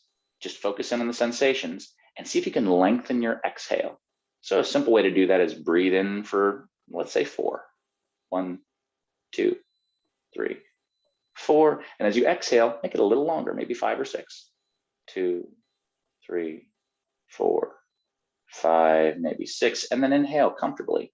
Inhale, 2, 3, 4, and then exhale a little longer. 2, 3, 4, 5, maybe 6. You would repeat that about 10 times, just as a quick example, and that's going to start to calm your nervous system. Now, if you're continuing to stay in the situation, you're going to continue to be re-triggered. Get yourself to a place where you can calm yourself. So if you're sitting there in front of your partner that's triggering you right now, probably not a good time to try that yet. It's probably not going to work so well. Get to a place where you can have calm, or maybe you agree together to do it, to do this breathing pattern. Like, oh, can we set this aside for a second? Because I think we're both in a space where we're not as calm as we'd like to be, or however you would say it, maybe more colorfully. And go ahead and let's go ahead and do this together, right? And as you breathe in that way, you can actually take this to another level. If you're feeling like you want to connect more deeply, go belly to belly, chest to chest with your partner and hold each other until you feel the other person relax. That accomplishes something very specific. If I can't let go until they relax, and they can't let go until I relax, you're both going to be relaxed before you stop this process. And in the process, what will happen is you'll start to attune to one another, and you won't even have to try. Your breathing will start to synchronize. And you will be in what's called limbic resonance. It's that limbic part of your brain where the emotions are processed, and we're in that same space. Limbic resonance happens in so many different ways. It's like when you're at a comedy show and everyone's laughing at the same joke. You're in limbic resonance. Or some catastrophe happens and everyone's outraged. That's limbic resonance. We're all experiencing, sharing something together. And so let's give a quick example of if you were in the immobilized response. Let's say you've passed that state of chaos where you're and you're just exhausted. You're in immobilization. Maybe you tune out a little bit, or you get apathetic, or I don't really want to deal with this anymore. You want to just be alone, but you just feel exhausted. There are a lot of different variations on this. Could be show up as depression, for example. You need to wake the system up so you can come back down out of immobilization. So a great way of doing that, there are 2 techniques I like to use. One is a technique I learned studying a little bit of Wim Hof breathing. And what he does is he'll take a deep inhale like so, and then let it fall out. And deep inhale, open the chest, let it fall out. And just notice how many it takes to feel a shift in sensation, maybe in your chest, maybe in your solar plexus or belly. Sometimes it only takes 1 breath. Some people it takes 5, 6, 7, 8. Do as many as you need. And so you might notice if you do that a lot and you don't pay attention, you could hyperventilate. So notice what's going on in your body. Another technique for calming yourself is what I call pulse breath. Put your hand on your belly and imagine you're doing a spitball across the room. Pull your belly in as you forcefully push the air through your lips like this. People get embarrassed when I tell them to do this. Go in a room by yourself if you need to, but it will bring you out of that immobilized state. So you can just do a pattern of, let's say, 2 sets of 10. Make sure it's forceful. Make sure you're moving your belly. That will activate the sympathetic nervous system to bring you back down out of immobilization so you can feel again. And as I mentioned before, that's a space where you might be in touch with discomfort. Know that that will pass. As soon as you're aware again, then do the calm breathing. use your nose, lengthen your exhale, and so on and so forth. So these are just a couple examples of how you can look at what's going on in the nervous system. I'll bring that chart back up again. And Mike, there's a very specific question that's coming. Oh, yeah, go ahead. Yep. So this is from Jennifer on Facebook. Yes. And it's in reference to when you were talking about in long-term relationship, where little things people do start to bother you. And I'm going to kind of paraphrase Jennifer, but the bottom line is her husband's eating of cereal. The crunching sound is becoming more and more agitating to her. And she doesn't know what to do about it because he's eating cereal the way he always has, but it bothers her more and more and more. Now, obviously, does she start doing air spitballs or what?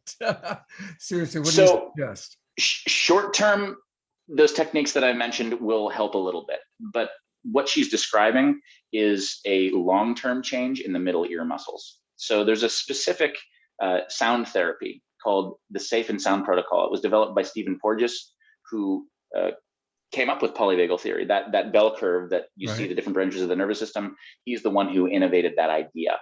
And he came up with this sound therapy system called Safe and Sound Protocol.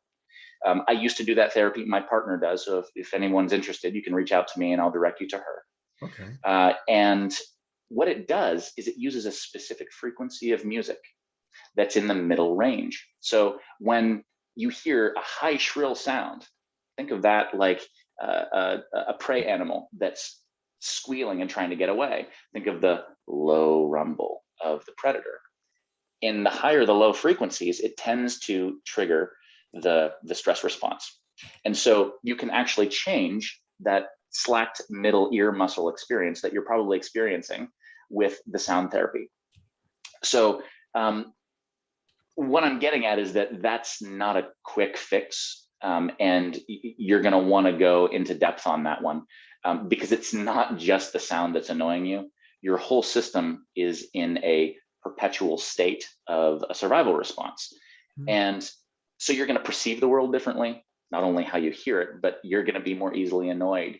You're going to, if you're in the middle zone, you're going to want to do something about it, the fight or the flight response.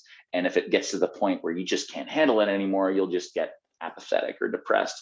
These are all signs that you're up in the survival response. And like I said, there are these different things that happen in the system to adjust to what it thinks it needs to do. If we're actually in a situation where we're being chased by a tiger, the fight or flight system comes on and we sprint, we run out of there as fast as we possibly can. If we can possibly fight it, if we have a weapon or something, we think we can beat the tiger, great.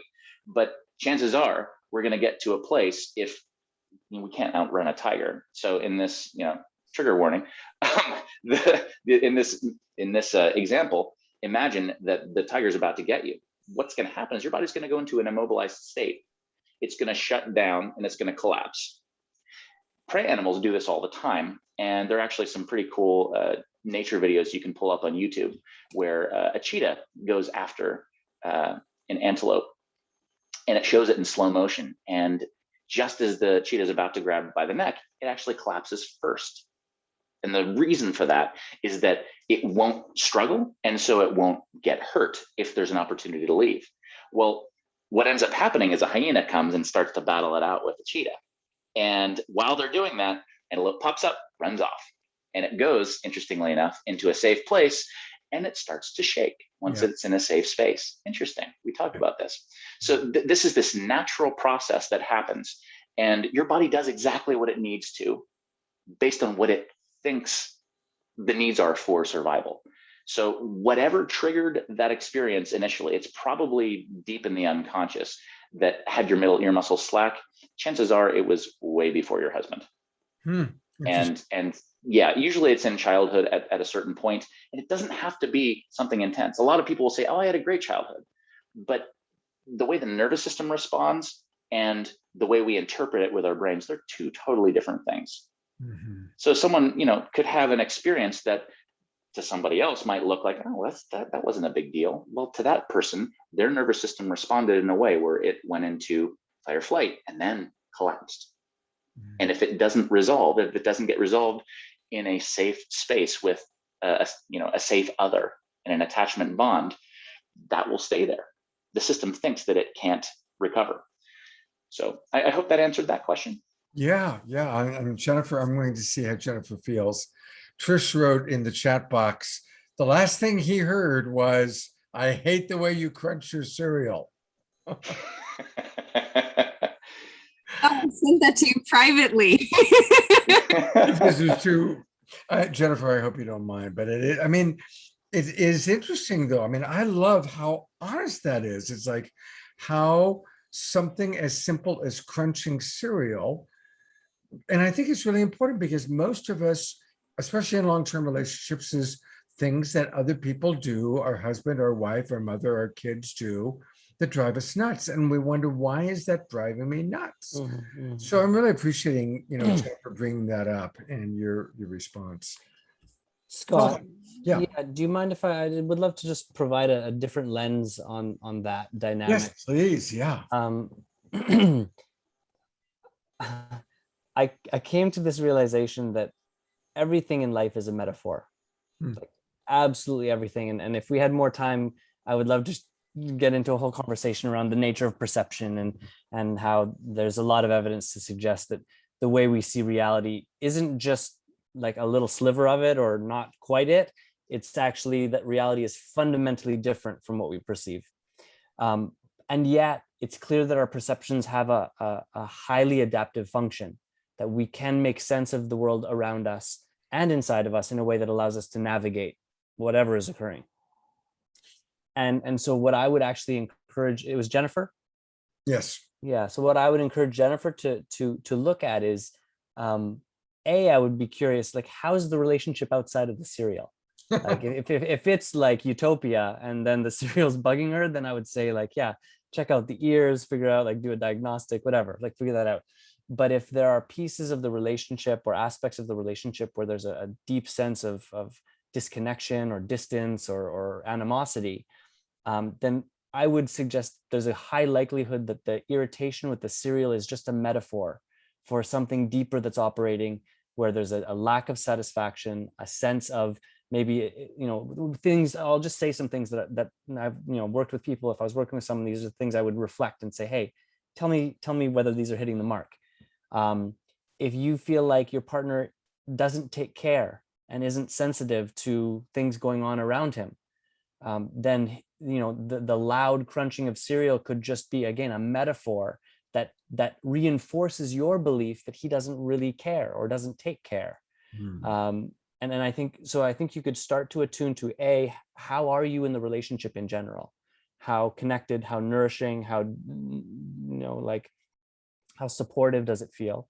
And if there's no's to those questions, then actually, Dolphin, we just got from Jennifer, bingo. Sometimes he's so oblivious. Yeah. So yeah, great. So then I would say, so Jennifer, that's beautiful that the cereal drives you crazy, because what it's doing is it's turning the dial up on something that you haven't maybe voiced to him in a way where you've reached him, where he gets you and where you're at and what matters to you, and that there's an opportunity within the relationship for you both to go, oh yeah, like what's going on here where the way I'm operating doesn't work for you. Now, if you're in a relationship with someone who can't hear that, then that's a whole other conversation. And it's like, well, there's lots of work to do there. If you have a relationship where you can't bring something to the table and say, hey, this is really getting at me, I'd like to talk about it. Like, can we put some things on the table and let's work on it? If your partner isn't available for that again, that's sort of like another pathway of support or transformation that's needed. If he is willing to have a conversation with you, then again, the fact that the cereal bothers you is a beautiful signal to you that there are some unmet needs that you can give voice to, that not only allow you to have your needs met, but allow your partner to feel like he can do something that really matters to you, that makes a difference for you in the relationship. It's very likely that when someone is oblivious sometimes, it's not because they want to be oblivious. That develops because it's a coping for them, that not being oblivious has been difficult for them in their lives. And obliviousness is a kind of solution to that. So again, these are some of the pieces that we can start to bring compassion, meta awareness to, and then hopefully we can tap into the natural courage that's there in us to say the things that we most want to say to our partner and give room for them to be where they're at. I think another huge mistake we make is we say the thing that we've been longing to say, and there's an expectation that all of a sudden they're going to like respond and be the partner we want them to be. I think it's important for us to first take care of our own expression and then leave the partner free to be where they're at. And yeah, with the support of consistency and maybe coaches or workshops or other kinds of education, we can take our relationship from something that's very stunted and disconnected to something that's deep and rooted and meaningful. And I believe that because I've seen it so many times. Beautiful. You know, since we're just in the awareness right now of Dolphin's genius, I want to go to his website. And it's a beautiful website. And it's evolvenowinc.com. evolvenowinc.com. It's a beautiful website. It's the first time I've seen it, Dolphin. It's really lovely. Thank you. What if you could crack the code on transformative communication to create, gotta go back to the slider, at the heart of authentic relationships? So what is some of the coaching, or what do you have? Do you work with couples, individuals? Do you coach other coaches? What do people, how can they get more Dolphin? Yeah, definitely. Again, singles that have the kind of chronically struggled to create meaningful, stable relationships, and then couples that have hit a bit of a crossroads and know that they can make it all work, but they don't quite have the tools yet. Those are the two groups that I work with mostly. I do have some train the trainer programs in the works, but they're not ready yet. So if you're a coach and you want to kind of get in touch with me because you like how I kind of work or how I speak, there'll be a waiting list that you can join. So that stuff's all in the works as well. And I would just say, you know, we talked about it at the beginning of the show where not every coach is for everyone. I think I'm the kind of coach someone wants if they know that they are at the center of their life. They are the central influence. They are the central responsibility in their lives, and that they're ready to step into that fully. And my magic, I think, is I've come to terms with what's hard about life, and I support clients in doing so through. It's just like having a conversation with your best friend, and I happen to be able to walk next to someone and point things out that people tend to miss.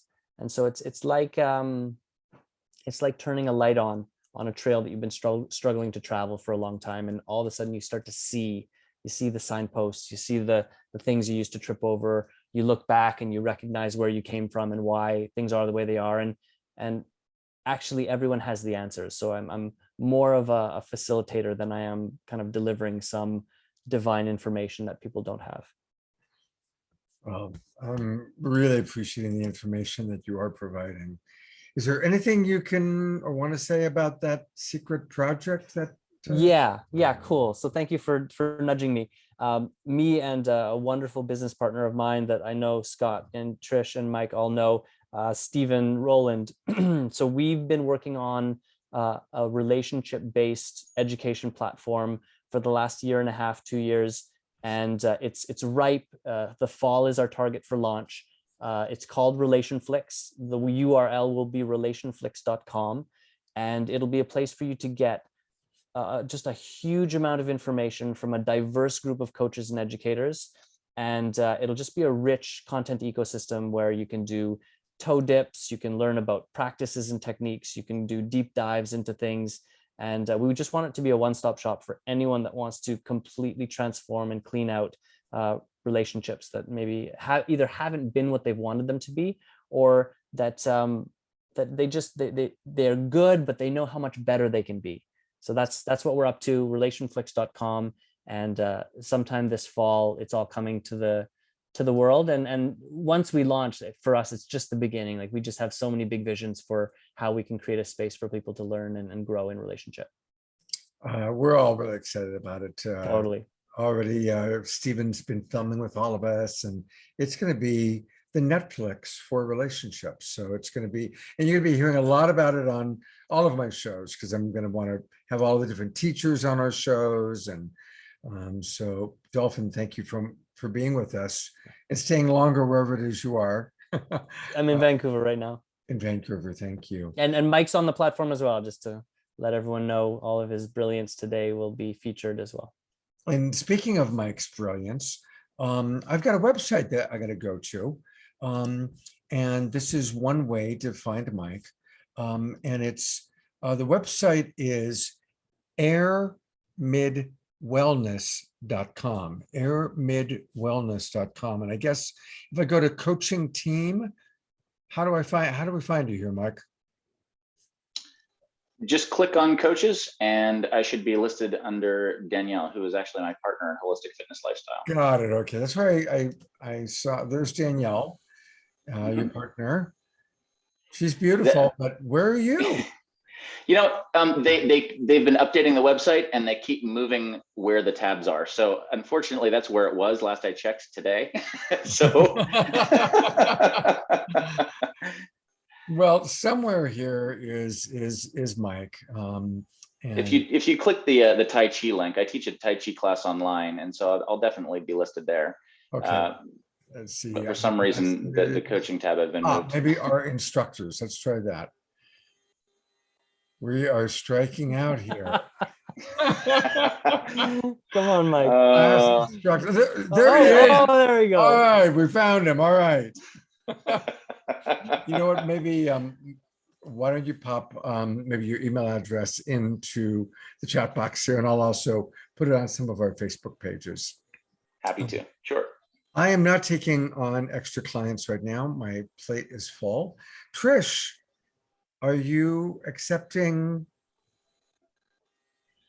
Well, I'm actively restructuring my teachings based on a really powerful course that I recently took on. It's called Heal Thyself, the transformative initiation for people racialized as white. And I'm really restructuring everything that I'm doing based on the information that I got from this course. And so I'm taking clients on a very specific basis, but I'm restructuring everything.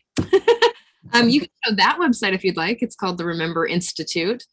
And I highly advise and recommend this course for anybody who was, again, racialized as white. I think it's a really powerful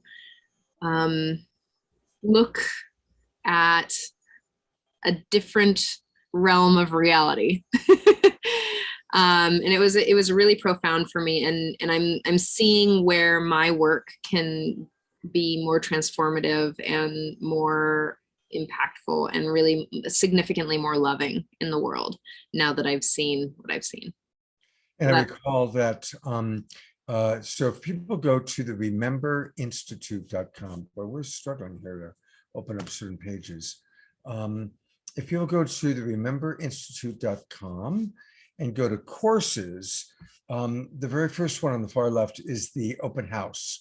So it's a permanent online way of getting an introduction to the wonderful work that Reverend Bridge Feltis is doing. We've had Reverend Bridge on our show a couple times now. And thank you, Trish, for putting your own personal site aside and promoting this work. And I really respect so much how Trish has transformed in front of my very eyes, and how committed to learning this and applying it you are. It's very, very beautiful. Well, I mean, it's impactful to see the world from a very different angle, I think, and to know that I can show it more lovingly. And if I didn't do that, they would be wildly out of my integrity. And I'm unwilling to live in inauthentically. I'm just unwilling. I don't do that anymore. And I just stand for loving better. And that's the piece. So as I've been taking the last few weeks of really looking at how to love better and what my work looks like, and how to really calibrate and dial. That's what I'm doing right now. So keep a lookout. I'm working on it.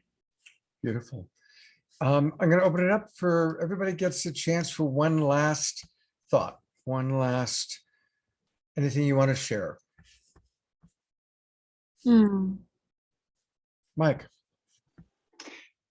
So I just wanted to clarify where I'm coming from in coaching by talking a little bit about my background. I didn't go into a lot of the details, but if you've ever heard of the ACE score, the adverse childhood experiences, I measure as a 9 out of 10. And so that statistically usually would mean somebody like me would end up addicted, homeless, in jail, all sorts of things that did not happen. I was lucky enough to have some angels show up in my life. And my point being that being deep in the survival response most of my life, I know that from a personal perspective. And having overcome so many pieces of that, where I come from in supporting my clients speaks to how I've been able to and not able to receive support when in a survival state. So more or less, I've tried a lot of different things, but the theme that keeps coming up is that when the survival state is triggered, despite all of the things that I know I should do or say or how I should behave, it's become very clear that when in a survival state, that's not something I can fix with my mind if the body is not receptive. So what I've learned to do is switch the mode that my nervous system is to create receptivity so I can get the clarity I need to know where I want to go. And that's where working with somebody like Dolphin would come in, because he works with people who know where they want to focus and what they want to do with their lives. And he can get very specific in that. Where I come in is before that. If you have no idea how to manage your life, if it's in chaos or you're thinking, I'll never change, this is just how I am, I can show you how to change that possibility, because I haven't even scratched the surface of all of the things I've overcome. And there's still a lot of problems I'm working through as I'm healing one piece at a time or transforming, or however it feels best to frame it. And I just want to clarify that so that whoever might want to reach out to me that might think, yeah, but I don't really know where I want to go. Perfect. I can help you find clarity in that by showing you how to navigate your nervous system, to become aware of what your body is telling you, to create the receptivity where the answers just come to you when you're in that receptive state. And I can't say enough about the transformative experience that is when you accept where you are, become aware of what's going on, and shift it in a way where you're not resisting that inner beast, that survival part of yourself. When I've resisted it, oh man, it has not gone well. It's not led to a lot of progress.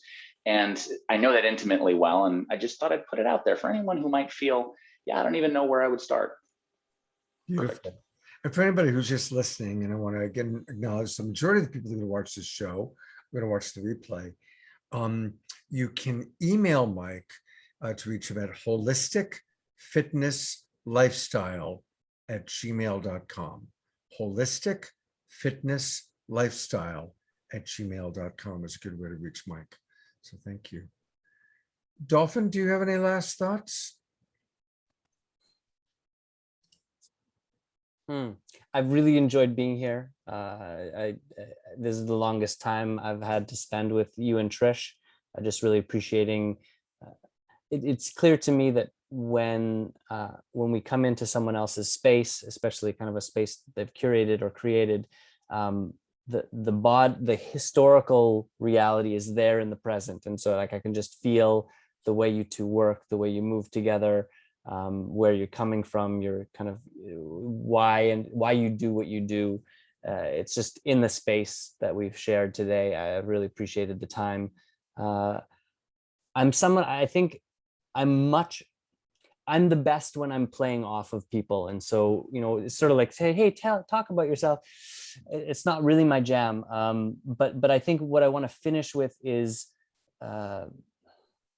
we can look through our own history and through human history and just endlessly find how life works. Now, if we've had a really rough go, that's not the story we tell. And there's another narrative that plays. But if we're willing to soften our grip on that narrative, life is working all around us and all the way through us. Like my education background actually started in kinesiology and physiology. And when you learn about the human body and what's occurring in the cells and the tissues and the organs and the systems, it's staggering how intelligent our bodies are. And so, I think what I would say to anyone that's listening, and whether they feel like they're excited to get going or continue, or maybe they feel like, wow, there's just no way it's going to work. Life wants it to work. Life is inviting it to work. And the best place that we can be to engage it is a kind of willingness to be wrong about the negative stuff we've told ourselves, to be wrong about the limitations we believe are there, and then to practically populate our lives with people, places, and experiences that remind us of that. And I'll just, one more dimension to that is that that's not easy. If abuse and trauma and negativity have been the norm for us, there's actually a way in which we've identified with that. And so picking a healthier relationship or a healthier environment can actually feel terrifying and painful. And so that's where the willingness comes in. It's like we have to be willing to step into something that feels hard and painful, but on a deeper level, we know that it's the way. So just inviting people to tune into that part of them that is whole, that does work, and start small and just build from there. Well, even though we're wrapping up, I've got to riff on that for a minute, because there were so many nuggets. And so I want to emphasize 2 points that I'm hearing from you, Dolphin. One is that listen to our body and trust our bodies, and don't think that there's something wrong automatically, but okay, what's really happening here? Matt Kahn is one of my favorite speakers, and he's been on my show several times, and that's his whole teaching, is that everything that happens is actually here for our benefit, if we can just see it that way. And it's not just airy-fairy new age bullshit. It really is, but it requires then going through an existential crisis, because when we believe that that's just the way men are going to hurt me, and all of a sudden we're with a nice man, we're having an existential crisis. Oh my God, what if this belief that I've been carrying for so long, based understandably on my experience so far, isn't actually true, or isn't always the case all the time. And being willing to go through the existential crisis of changing our beliefs is really, really important. And that's something else that I heard you say that I just wanted to riff on, because that's a very big part of transformation, is being willing to recognize, wow, that's a belief that I had. Can I change it? Can I let it go? Can I let it adapt or amend? You're in good company. Einstein has that great quote, and I'm paraphrasing, that the true measure of intelligence is how quickly we can change our beliefs. Trish, do you or Winston have any final thoughts?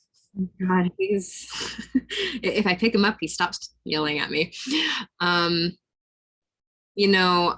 love how you three really hold the compassionate space for what is in the world, and how the body relates to its own experiences. And Dolphin,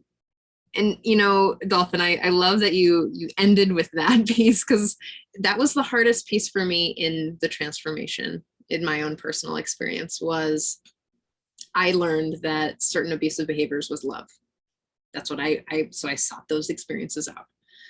And in that sense, when I started to move from like the weird, manipulative, fawning, people-pleasing stuff into more secure relating, it was so fucking uncomfortable. I was like, this is just not right feeling. And when it occurred to me is that the names of the feelings that I had given or was taught to feel, like, anxiety or anxiousness, was actually just excitement. like just a lot of excitement. And there were things that I had to rename and repattern in my own being. And so I love that you ended on that piece, because we have to remember that as we transform our perspectives or our feelings or our bodies, and what Mike brings in is like when we embody these experiences, is that it's a practice, and you're going to learn and learn and learn and practice and grow and do all the things. And then you're going to grab more tools, and then those are going to become the practices. And it's this evolution, right? And I love that you both, and you three and Scott, just are really so like strong and founded in your work of being with.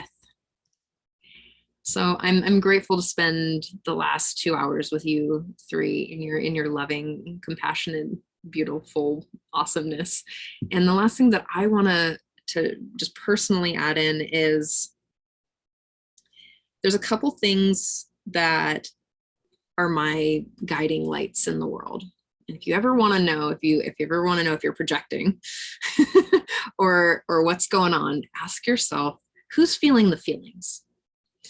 And one of the pieces for me to really acknowledge, you know, there's this place that we, you know, project our upset on others. Like, oh, Scott's an asshole. I'm not saying you're really like, oh my God, Scott's an asshole. He's so weird. And who's feeling the feelings? I'm feeling the feelings. So who's expressing the experience? And it's me, because Scott's just chewing his cereal or, you know, doing whatever it is that Scott does. And I'm having the experience. So it's my beliefs and my understanding of the world and my values and my needs that are coming up in the world. It's really the experience, again, taking responsibility for the self and for my own experience and who's feeling the feelings.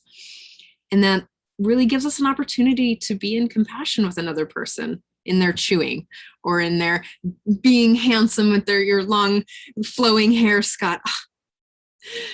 Oh yes, I know. And the last beautiful piece is something that I've been developing and really sitting with, is my redefinition of love. And everyone has their own experience of love, right? Of what it is for them.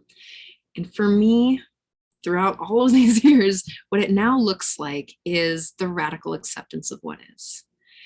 And when I'm looking at someone and I'm judging them, or when I'm judging myself, or when my clients are judging themselves, it really just like the slowing down piece. When we've gotten to the point of like, who's feeling the feelings? I can take responsibility here, but can I really love myself? Can I accept myself in this place of compassionate, just being withness? And that's what I wanted to end with today. Beautiful. I'm so grateful I get to teach and partner with you once a week, at least. Thank you, Trish. I just want to remind everybody about tomorrow night's show, Saturday Night Alive, the Global Peace Tribe. It is the 20th anniversary of the September 11th tragic events. And we're really going to be acknowledging it. We've got some amazing wisdom keepers. Andrew Harvey, who I think is one of the most important voices on our planet. I am so grateful for Andrew in our world and in the Saturday Night Alive world in my life. We also have Rabbi Michael Lerner, Hazel Henderson, Dr. Kurt Johnson. These are incredible human beings that are true wisdom keepers. So please join us for our show tomorrow night. It's easy to register. Just go to globalpeacetribe.com, globalpeacetribe.com, and you can register. And looking forward to working with you, Dolphin. Mike, great to meet you. I know you're somebody. It's such a pleasure. Oh, definitely want to work with you, and we will all be RELATIONFLIXing together. And I know a lot of people are thanking us that, you know, have stuck with us. So lots of thanks. And for those, whether you're watching us live or on Facebook or in the Zoom room, or most of you who are going to watch the replay, share this with friends. This is a great way. You know, we're providing a lot of wonderful stuff for you free of charge. So go to Mike for coaching or for the Dolphin, or share this out, post this on Facebook or send it to a friend who's looking for how to manage trauma. That's a wonderful way you can pay it forward. Thank you, everybody. Have a beautiful, beautiful evening. A pleasure to work with all of you. God's blessings and good night.